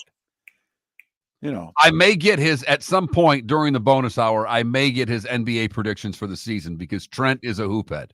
Yes, he is. We used to get it from Felipe. So, yes, maybe Trent. NBA season tips off Tuesday and Wednesday of next week. So, maybe, use it to our advantage. But the expectation is I'll miss tomorrow and I will be back on Monday. It's a good lineup that I have to admit I'm going to miss. I mean, we got some marquee college and pro games here. Well, on that note, since we aren't going to talk about it, you and I won't talk about it. Your thoughts on Georgia and Texas. Well, and I'm not copping out here. My first thought is Georgia can lose this game. And I don't mean obviously they can get beat. I mean, I think they can afford to lose this game, if you know what I mean. I don't think that, oh my goodness, Georgia's in big trouble if they lose this game. I mean, Georgia puts 10-2 on the board, and it's okay, they don't get to Atlanta. If your two losses are at Alabama and at Texas, I mean, how well are many other teams going to do in those games? The game's at Texas, right? Yes. Yeah. I mean, that's two top. When they played Alabama, Alabama was in the top 5. That would be 2 road losses to top 5 teams at the time they played them. Now, there's no doubt Alabama's got the edge on Georgia because they beat them head-to-head. So they do run the risk if they lose to Texas and don't qualify for the SEC championship game. Could Georgia, Mark, be on the outside looking in again? I mean, think about it. How many spots for the SEC? Bud Elliott did his survey, and he only had 3 after last week's games. He only had 3 spots reserved for the SEC. But let's just say it's 4. It's 4 for the SEC. It's 3 for the Big Ten.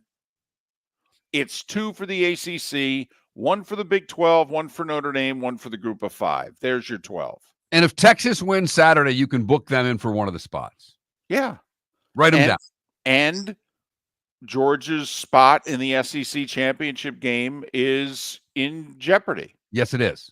But Alabama and Tennessee are going to play each other, and obviously one of them is going to lose. So that's a 2-loss SEC team. And doesn't Georgia play Tennessee in a couple of weeks? They play Tennessee, and they still play Ole Miss. Right. Now, do I think Georgia can go 9-3? No, I do not. But can they lose this game? I think they can. And still make the playoff. I do. I don't know. Everybody likes Texas. Look, I was, you talked about at the beginning of the show, the line in the Jets-Steelers game moving the way that it did. When the Georgia-Texas line came out, I was stunned it was as low as it was. I thought Texas was going to be a 6.5 point favorite. I really did. Really? Yeah. Wow. Georgia's defense has not been good this year. Other than the Clemson game, it's not been good. And I'm curious how well that defense would perform against that Clemson offense now. And by the way, that line that started out at 3.5 moved to 5 in that game. I mean, 1.5 points, that line's already fluctuated from the opening line. Mm-hmm. Georgia has the better quarterback, Are you sure? Yes. Yes. Yes, I am. We have an intruder from across the pond, okay, who's joining us. Yeah. All right. JP Shadrick. We only have about 5 minutes now. We know you're busy. You just got done hosting a luncheon. Listen, have you been spending your time at the pub? Because the Jags are 1-5. I mean, has the heavy drinking started yet? Sure. I mean, yeah, why not, right? Apparently, if not, now's a good time. I mean, to start. So it's been one of those weeks over here for sure. The way the Jags performed on Sunday last week against the Bears, it's unacceptable. It's just bad. I mean, drop balls, pre-snap penalties. There's talk after the game of the defense quitting from a player. The coach is talking about culture issues. They traded away a player. I mean, after the game. I mean, okay, this is the one you got to get this week now because the Patriots are not great because the run of games the next month are really, really tough.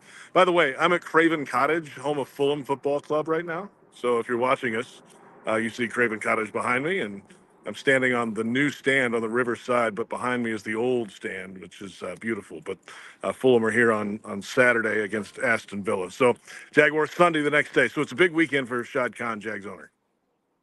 Absolutely. And you mentioned it, the drop balls, JP. That's the part of, Trevor gets a lot of heat.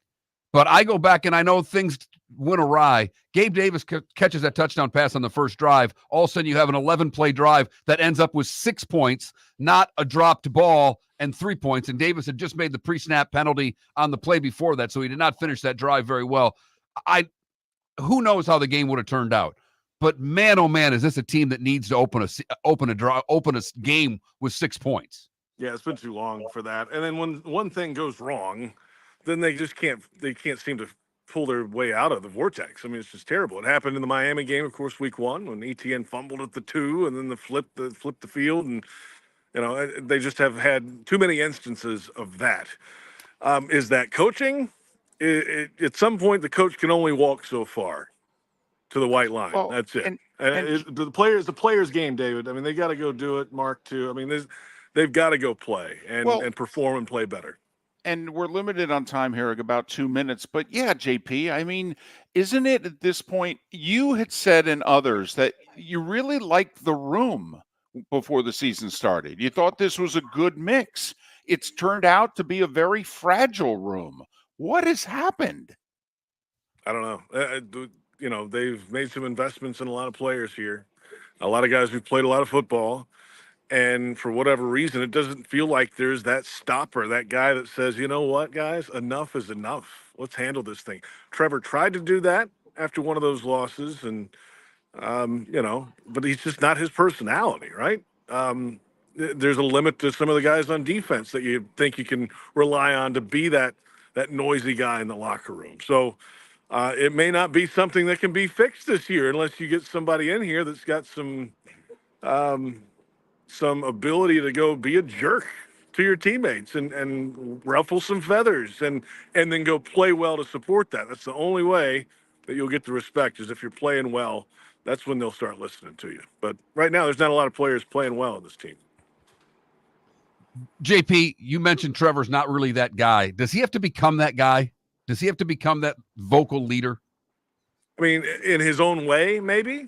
Because he's not going to be a yeller and screamer. That's just not his personality, right? So if he does that, it's probably fake. And, that's not good either.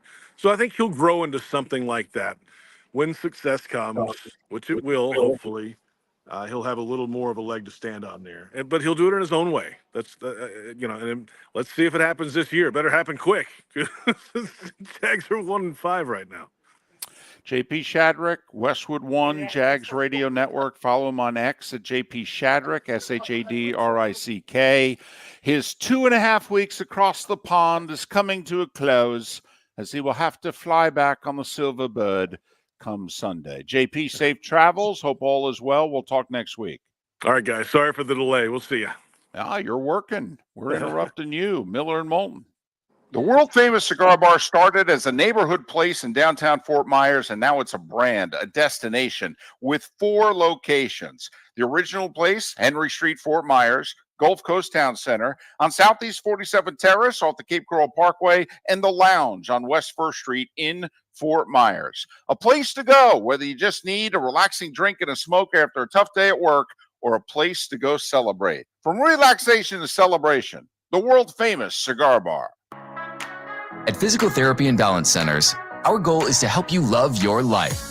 When your life is sidelined by an injury, dizziness, surgery, or condition keeping you from doing what you love, we're here to help you heal and feel your best.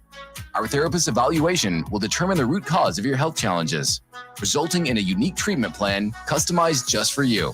Visit www.physical.com to find your nearest location and see how we can help you love your life. American Paint Supplies, for nearly 30 years, is your one-stop shop for all your coating needs. If you are a designer, a contractor, a professional painter, or a weekend warrior, American Paint Supplies is the place where experts go to get expert solutions. At 6100 Shirley Street in Naples off of Pine Ridge, American Paint Supplies delivers the best solutions with the best products with the best support. Meet Gene and his team today at American Paint Supplies. Call 239-566-2700. That's 566-2700 or online at AmericanPaintSupplies.net. Gentlemen, as your wife mentioned getting new flooring, but you don't want to go through the hassle, well, go see the Floor Meisters in Naples next to Costco. They understand your time and money are important, so they'll make it as painless as possible. With a huge in-stock selection of carpet and Core-Tech, they can get you the floor your wife's been asking for. They carry wood, vinyl, carpet, and tile. If you do it yourself, no problem. They can handle that as well. So go see TJ at the Floor Meisters and tell them, just keeping it real. This is Miller and Moulton.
Oh, Adam, I definitely think so. I think there's a chance for a bit of a sale, period. I don't know how much they're going to think at 2-5 that they're real players.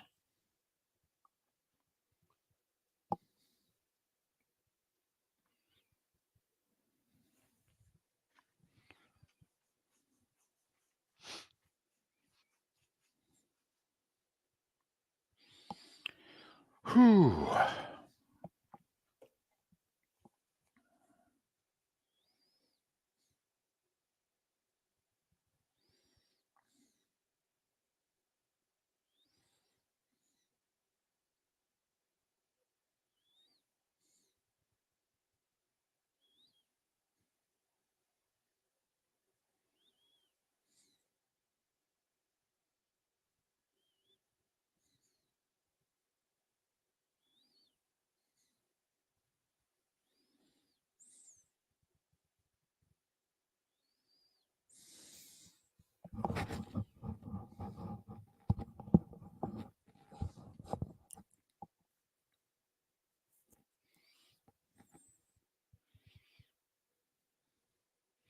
Totally ambient. Well, 2 weeks before the trade deadline.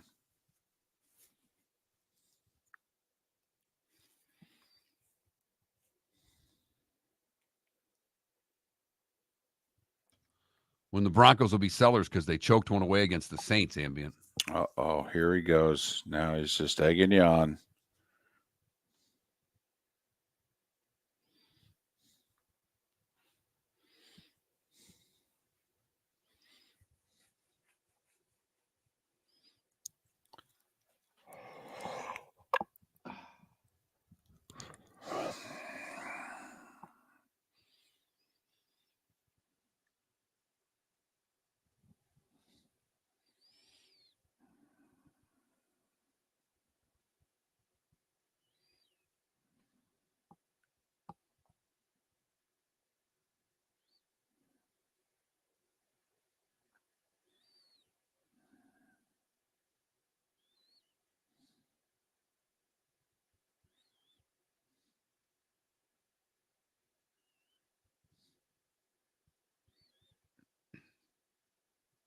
Yeah, seriously, Dad?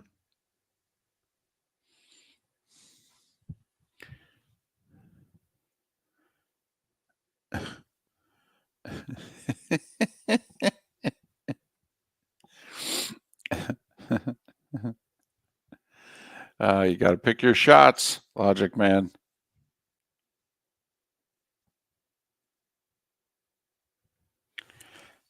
Can I just throw this out there?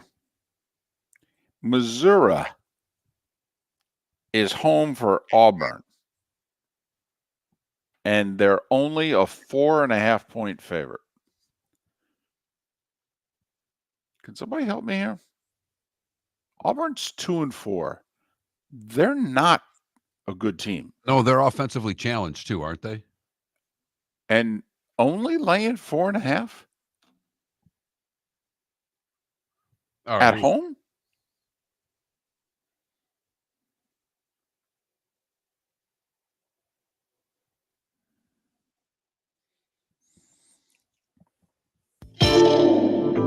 Welcome to the bonus hour, brought to you by Jason and Todd at the Diamond District. And now, here's Mark Miller and David Moulton. Good, bad, ugly. What's on tap? Today was the day when. Some final thoughts, a pick or two coming up in a little more than 15 minutes' time. I'll be off tomorrow. Trent will make a triumphant return on a Football Friday. Football Friday. I thought you were going to do your best Trent impression there and go, Football Friday, guys. Do you want me to record after the show like a Football Friday and you could just play it when you're introducing it and I'll be the one going, Football Friday? I don't need any more buttons for tomorrow. Okay, it's true. I mean, I like where your head's at. I really do, David. But that's just one more button I got to find in the morning, and I'm not ready for that. Hey, guys. I just don't know if that's going to work on a Football Friday. I actually think I should get 3 or 4 of you imitating Trent's voice, which Trent has a great voice. He does. There's nothing high-pitched about his voice. No, He's just it's young true. enough that every time we Right. give him a shot, it's always, hey guys, how you doing? Felipe had the hey guys, how you doing voice. He did. It's true. Trent's got a good voice for this business. Very, especially for how young he is. You're right. It's a very good voice. Yes, but just compared to a couple of old guys who sound like they've just pounded a carton of camels. I mean, he just comes across sounding very young. Hey, That's all. I brought this up yesterday. You had to sneak out and do a couple of things, so I had the last segment to myself, and I do want to bring this up with you. I know it's not unless it's football, but we'll just spend a couple of seconds on it. The Ryder Cup ticket price at Bethpage. I voiced my rant yesterday. $750 to go on Friday, Saturday. I didn't see what the Sunday prices are. They're probably higher than the $750. You get to see 8 matches. You don't see any golf. You're standing behind slews of people, and they are charging those type of sums. I mean, they're making it a broker golf event because I don't know how the public can afford to go to this thing. It's disgusting. The PGA of America should get called out for it. I literally hope it's empty. And I know it won't be, but I hope that people boycott it. The one thing that I do think could happen because of this, how many Ryder Cups was it ago? I think it was a little while. I don't know if David Duval was a player on the team, but he was very vocal, maybe it was with the microphone, of saying, yeah, we should be compensated for this. This is a 3-day television event. The PGA of America makes a boatload of money off of it. And why is the labor free? And you're going to tell me love of country. Well, then don't charge any money for tickets. Have everybody who shows up just have a place on the grounds. All right. After all, what is this? This is a TV show and a business venture. We're the only ones that are doing it for love of country. And the U.S. players took some heat for that. A lot of heat. Yes. And I believe the compromise was the PGA of America gives money to the players that they then give to charity. I thought that was the agreement, David. That sounds exactly right to me.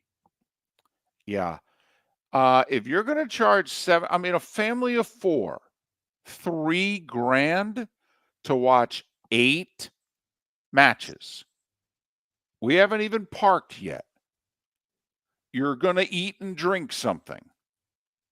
And we can only imagine what the cost of that's going to be if they're charging $750 to walk the grounds. And like you mentioned, it's a very difficult spectator event. There's only 4 matches going on at one time. Okay, there's only 4 holes in play, not 18. So the 30, 40,000 people are all within 1,000, 1,200 yards of each other. It's an Not to mention, awful most of the spectator matches event. don't go 18 holes because No. it's a match play format. So matches are ending early. So you can't just park yourself on 18 and expect to see everybody come through because you're not going to see much, if anything at all. And I get it. It's a bad look. But what's a worse look? What the PGA of America is charging, or if, and hopefully the Euros would join the Americans this time around, okay? Because they kind of let the American player take all the bad PR, and they're like, we'll do it for love of country, and you guys are the ugly Americans. But I might boycott this sucker if I'm the PGA Tour players, unless if you're going to, you need to do one of two things. You need to stop this crap right now, or you're going to have to stroke a check for millions to get us to play.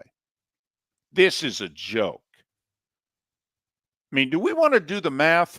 40,000 a day at $750 a head? I'm not even talking about the corporate sponsorship and the tents and the parking and the food and what have you. Can somebody do 40,000 times 750? I mean, seriously? That's a day. Times it by 3.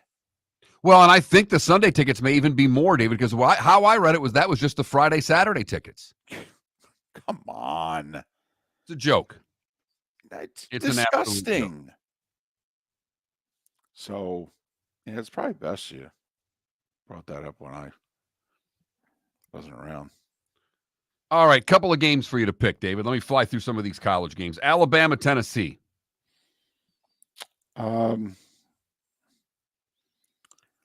Alabama. Miami and Louisville. How much of a shot do you give Louisville?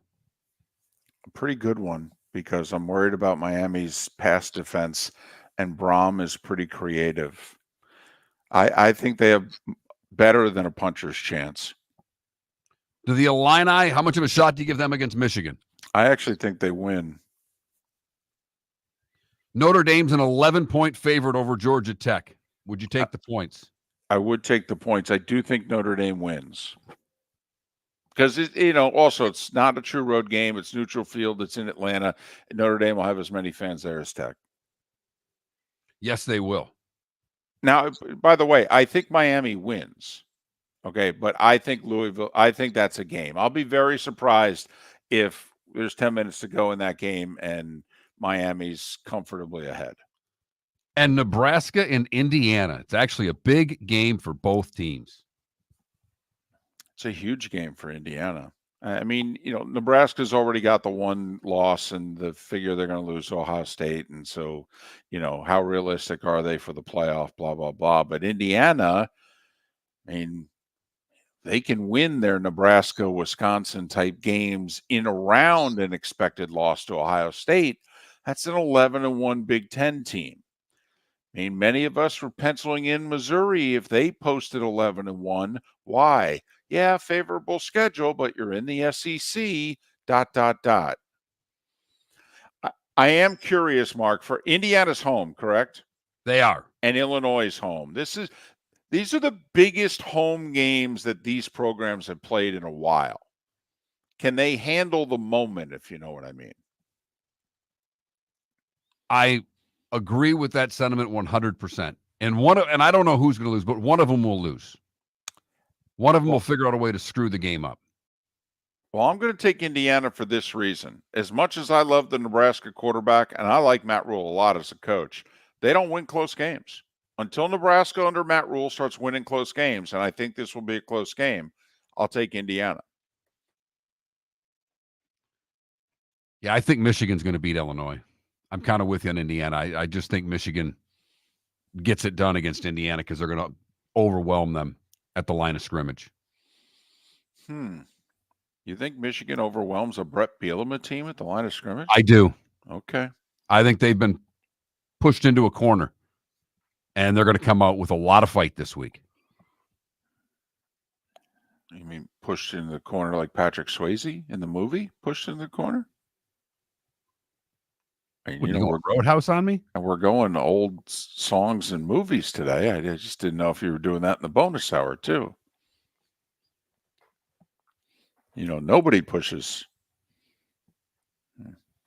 into the corner. Wow. Good, bad, and ugly. What's on tap? Today was the day when. That's how we wrap things up. We'll do it next on Miller and Moulton.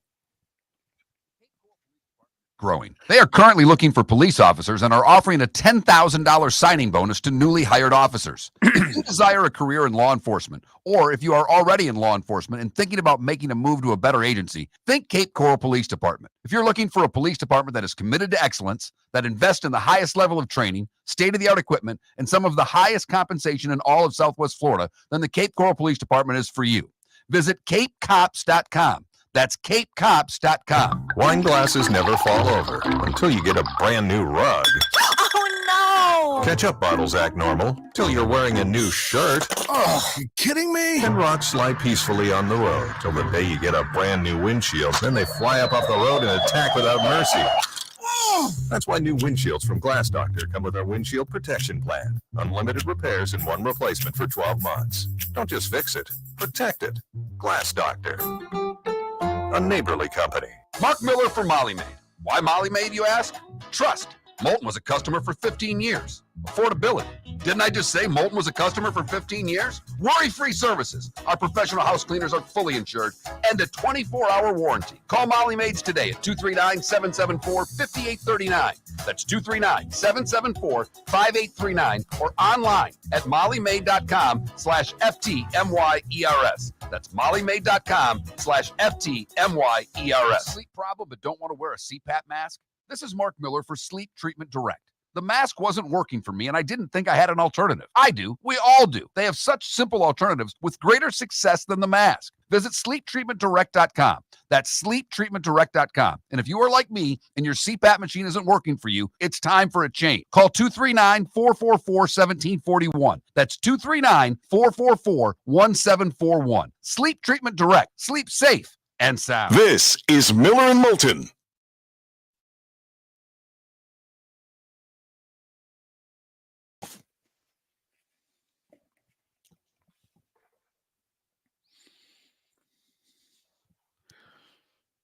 By the way, the answer to what's 750 times 40,000 is 30 million.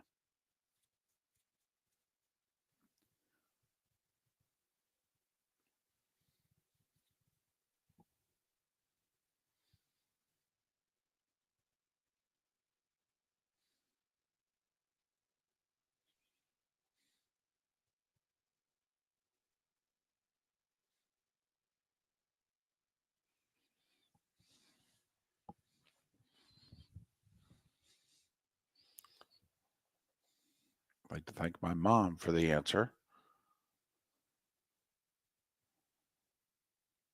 which is funny because I watched my mom growing up balancing the checkbook by counting on her fingers.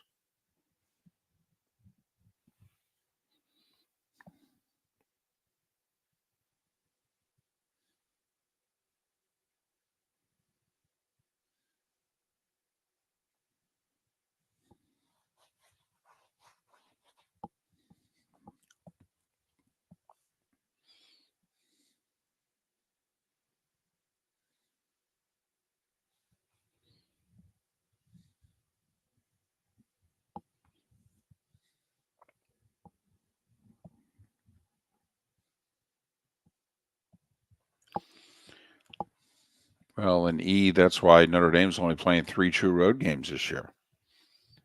You know, Navy's what? In is that in Orlando? Where are they playing Navy? They're playing Army at Yankee Stadium. They're playing Georgia Tech at Mercedes-Benz.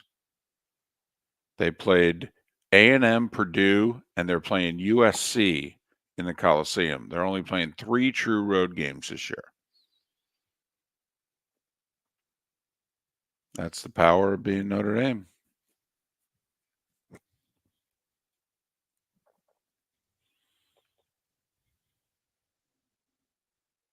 Who's the Carnes guy? Canada Relief. Is he with the PGA of America? He said he doesn't know who he is.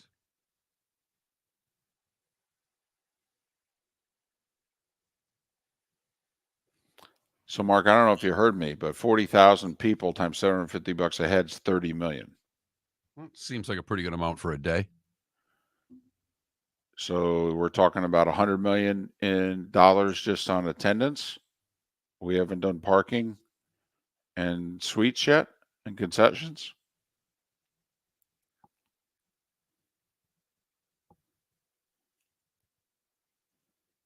Yeah, I understand they had to pay for the course and all that, but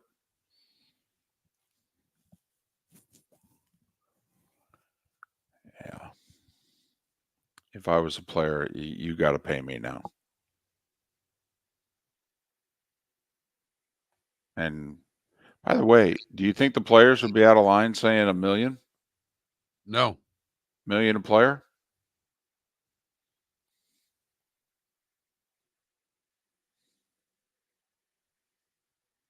Oh, MetLife for Navy? Gotcha, E.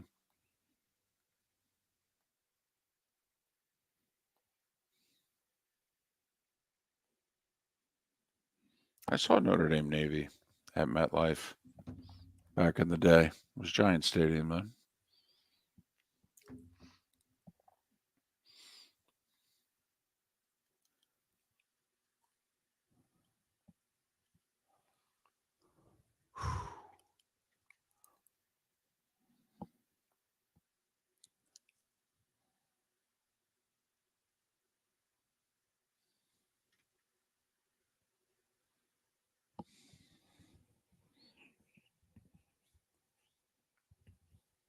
Not only that, it's at Bethpage. It's tough to stay close.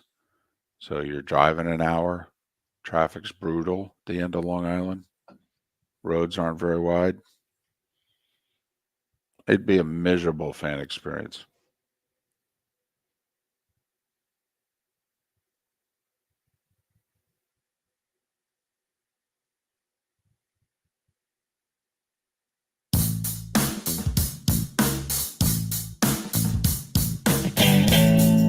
Welcome back to Miller and Moulton. Text the guys what's in your mind at 21,000. That's 21000. And now, here's David Moulton. 22 minutes till the top of the hour, 16 until we're done talking. Diamond District bonus hour, Miller and Moulton. MillerandMoulton.com, Miller_Moulton on X. I'd like to thank Steve Carney. I'd like to thank JP Shadrick. I'd like to thank Roy Cummings. I'd like to thank Dr. Roto for joining us all on the American Paint Supplies hotline. I asked a mathematical equation last segment. We were talking about the PGA of America and the outrageous prices they're charging for the Ryder Cup. And they usually try to sell about 40,000 tickets per session to the Ryder Cup.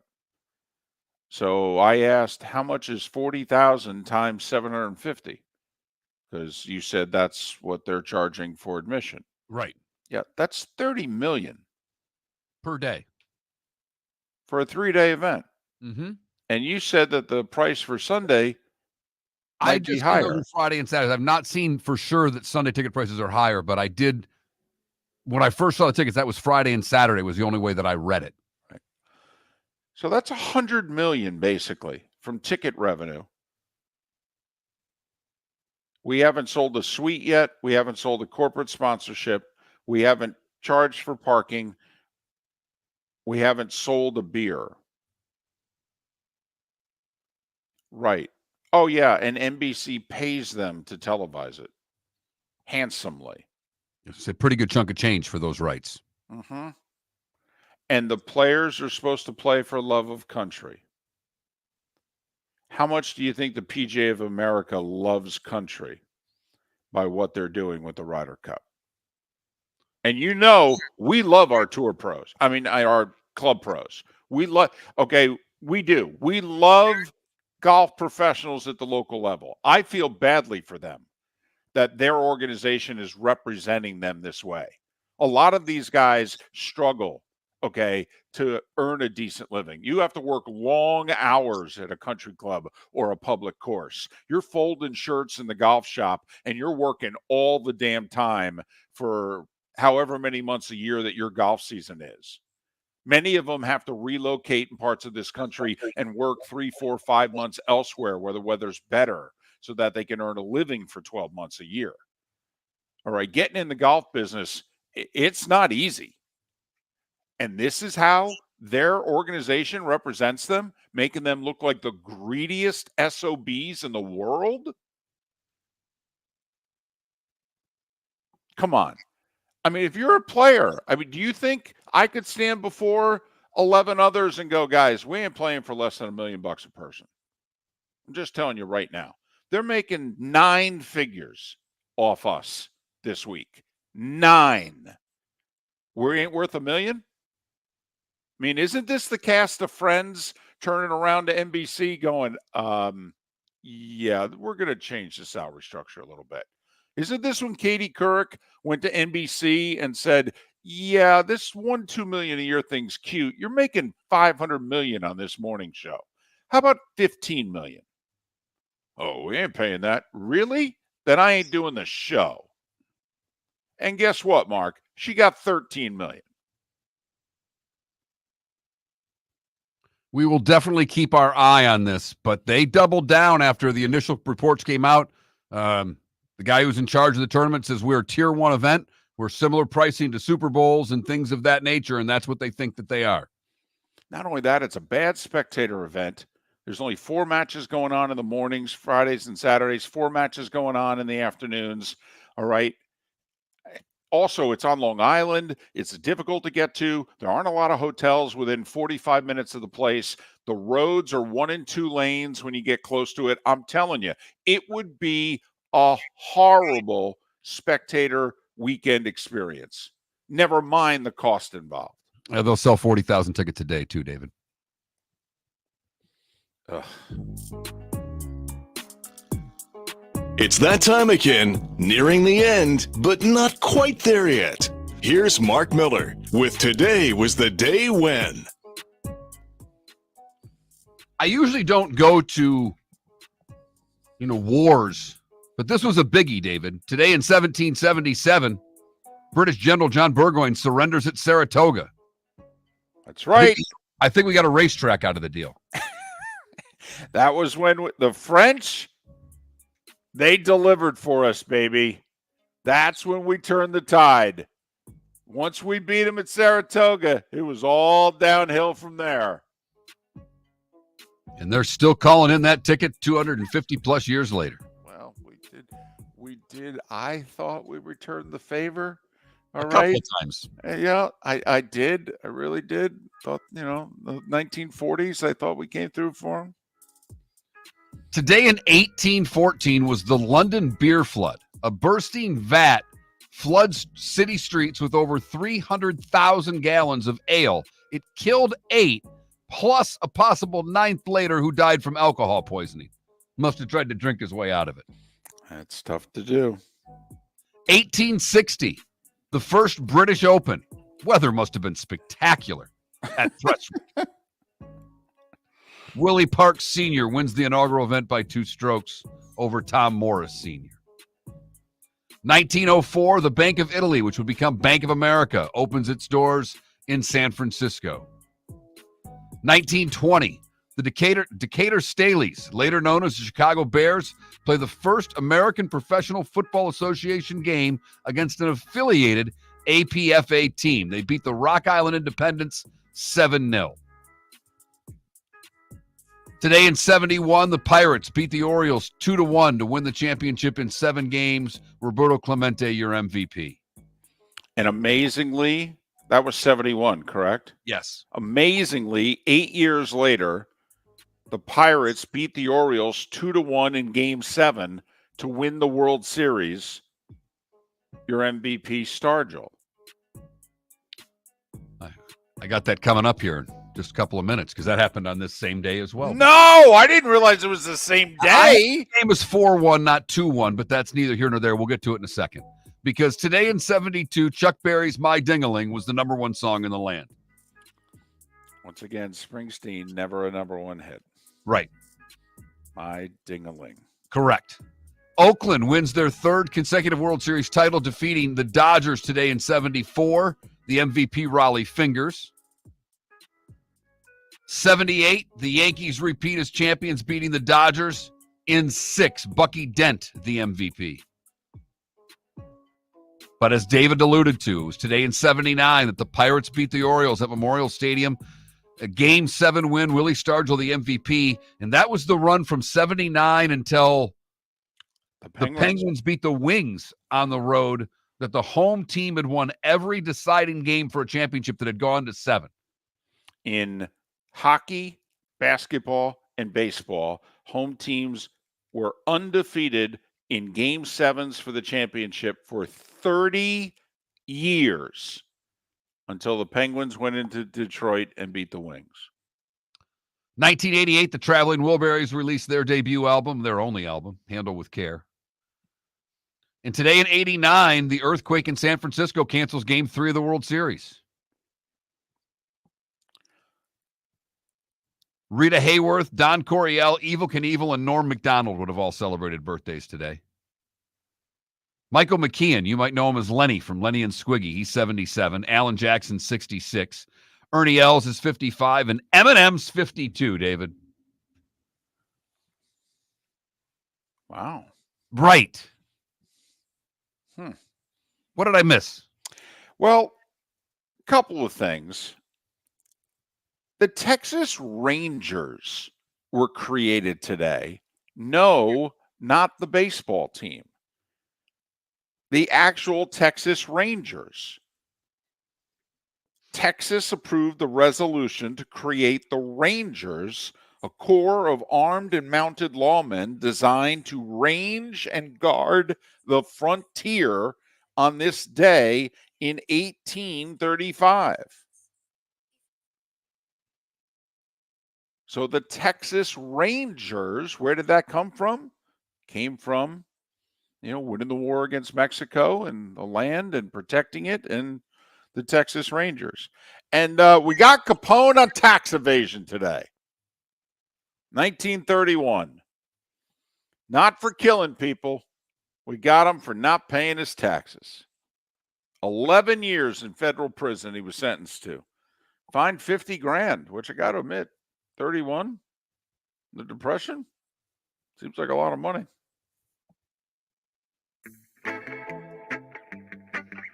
Time to see life a little bit differently. Here's Mark Miller with the good, the bad, and the ugly. What you got, Mark? For the good today, we go to California via Minnesota, where Travis Geigner won the Safeway World Championship Pumpkin Weigh-Off with his squash he dubbed Rudy. The pumpkin weighed 2,471 pounds. It's the fourth time he's won the contest. When he won last year, his pumpkin named Michael Jordan at 2,749 pounds set the Guinness World Record for heaviest pumpkin. For the bad, we go to Port St. Lucie, where Joseph Morton's in a heap of trouble. Police responded to the report of an explosion in the area of his home. When officers arrived, he was yelling at officers from his backyard. Armed with a handheld flamethrower, he came to his front yard and into the roadway where the officers were parked. He refused to drop the flamethrower when ordered to do so by the police. He pointed the flamethrower at one of the officers and then retreated to his home. With the home surrounded by police, they requested for him to exit his home. He finally appeared at the front door, tried to blind an officer with a flashlight. The officers used their tasers to take him into custody without further incident. A flamethrower at the police. What can't you fix, Mark? Stupid. Finally, the ugly. We go to China, where a 33-year-old man noticed that his wife was taking unusually long to get ready to take their daughter to the tutor. So he followed her around. She went to a local hotel. He was suspicious that she was cheating. They were confirmed when he stormed her room to find her with another man. He beat the other man and then accepted the other man's offer of $3,300 in 3 online installments in compensation for sleeping with his wife.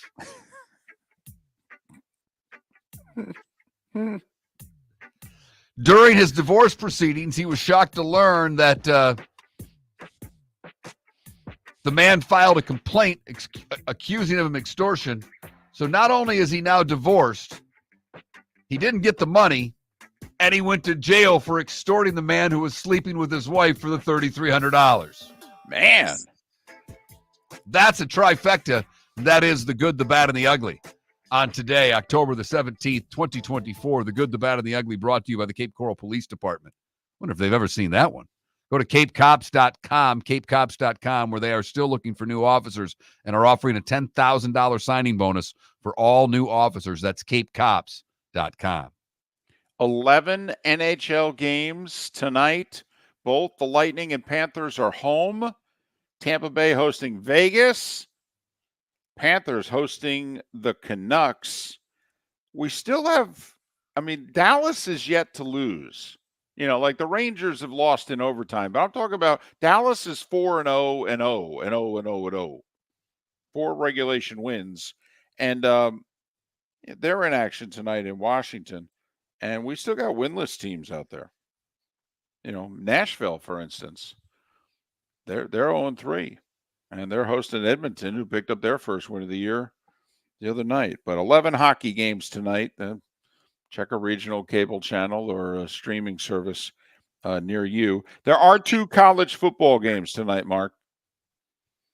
Yeah, Virginia Tech and BC, one of them? Yes, 7:30 on the 4-letter network. Vautech, a 7.5-point home favorite. And on the Deuce, ESPN2, 7 o'clock, Georgia State at Marshall. Marshall, a 9-point favorite. So you got some college football tonight. Obviously, 8:15 Amazon, Thursday night football. The Broncos, a road favorite in New Orleans. That's how bad things have gotten quickly for the Saints. Losers of 4 in a row. Spencer Rattler at quarterback. His top 2 receivers out for the game in Shaheed and Olave. Shaheed's going to miss some time, minimum a month. Some say it could be the year. Surtain not playing for the Broncos because of a concussion. But Denver, 3-point favorite at New Orleans tonight. Baseball, 5 o'clock, Yankees Guardians, game 3. TBS at 5. FS1 at 8. Dodgers Mets, game 4. I think one of the New York team wins. I'm just not sure which one. Hoping the Mets for you to keep this series alive. Yeah, me too, for that matter. Me too. I'll get selfish for a second. I'm off tomorrow. Trent fills in on Miller and Moulton. At Physical Therapy and Balance Centers, our goal is to help you love your life. When your life is sidelined by an injury, dizziness, surgery, or condition keeping you from doing what you love, we're here to help you heal and feel your best. Our therapist's evaluation will determine the root cause of your health challenges, resulting in a unique treatment plan customized just for you. Visit www.physical.com to find your nearest location and see how we can help you love your life. Honey, you want to come out? I haven't seen you since Glass Doctor installed our custom shower enclosure. No thanks. Well, you can't keep eating breakfast in the shower, and laminating your magazines is getting expensive. You remember we have guests coming over tonight, right? Oh, I'm sure they'd love to see the shower. It's our neighbors, and I highly doubt they want to be hanging out in our bathroom. The shower is so good, you'll never want to leave. Visit glassdoctor.com today and schedule an appointment online. American Paint Supplies, for nearly 30 years, is your one-stop shop for all your coating needs. If you are a designer, a contractor, a professional painter, or a weekend warrior, American Paint Supplies is the place where experts go to get expert solutions. At 6100 Shirley Street in Naples off of Pine Ridge, American Paint Supplies delivers the best solutions with the best products with the best support. Meet Gene and his team today at American Paint Supplies. Call 239-566-2700. That's 566-2700 or online at AmericanPaintSupplies.net. Visit Jason and Todd at the Diamond District. A natural diamond is the oldest artifact you will ever touch, and each is one of a kind. Jason and Todd at the Diamond District would like to meet you personally and share their love of natural diamonds and the positive impact of purchasing a natural diamond.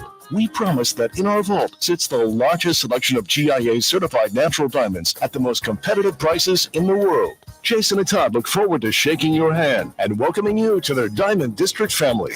Gentlemen, as your wife mentioned getting new flooring, but you don't want to go through the hassle, well, go see the Floor Meisters in Naples next to Costco. They understand your time and money are important, so they'll make it as painless as possible. With a huge in-stock selection of carpet and Cortec, they can get you the floor your wife's been asking for. They carry wood, vinyl, carpet, and tile. If you do it yourself, no problem. They can handle that as well. So go see TJ at the Floor Meisters and tell them, just keeping it real. Mark Miller for Molly Maid. Why Molly Maid, you ask? Trust. Moulton was a customer for 15 years. Affordability. Didn't I just say Moulton was a customer for 15 years? Worry-free services. Our professional house cleaners are fully insured and a 24-hour warranty. Call Molly Maids today at 239-774-5839. That's 239-774-5839 or online at mollymaid.com/FTMYERS. That's mollymaid.com/FTMYERS. This is Miller and Moulton.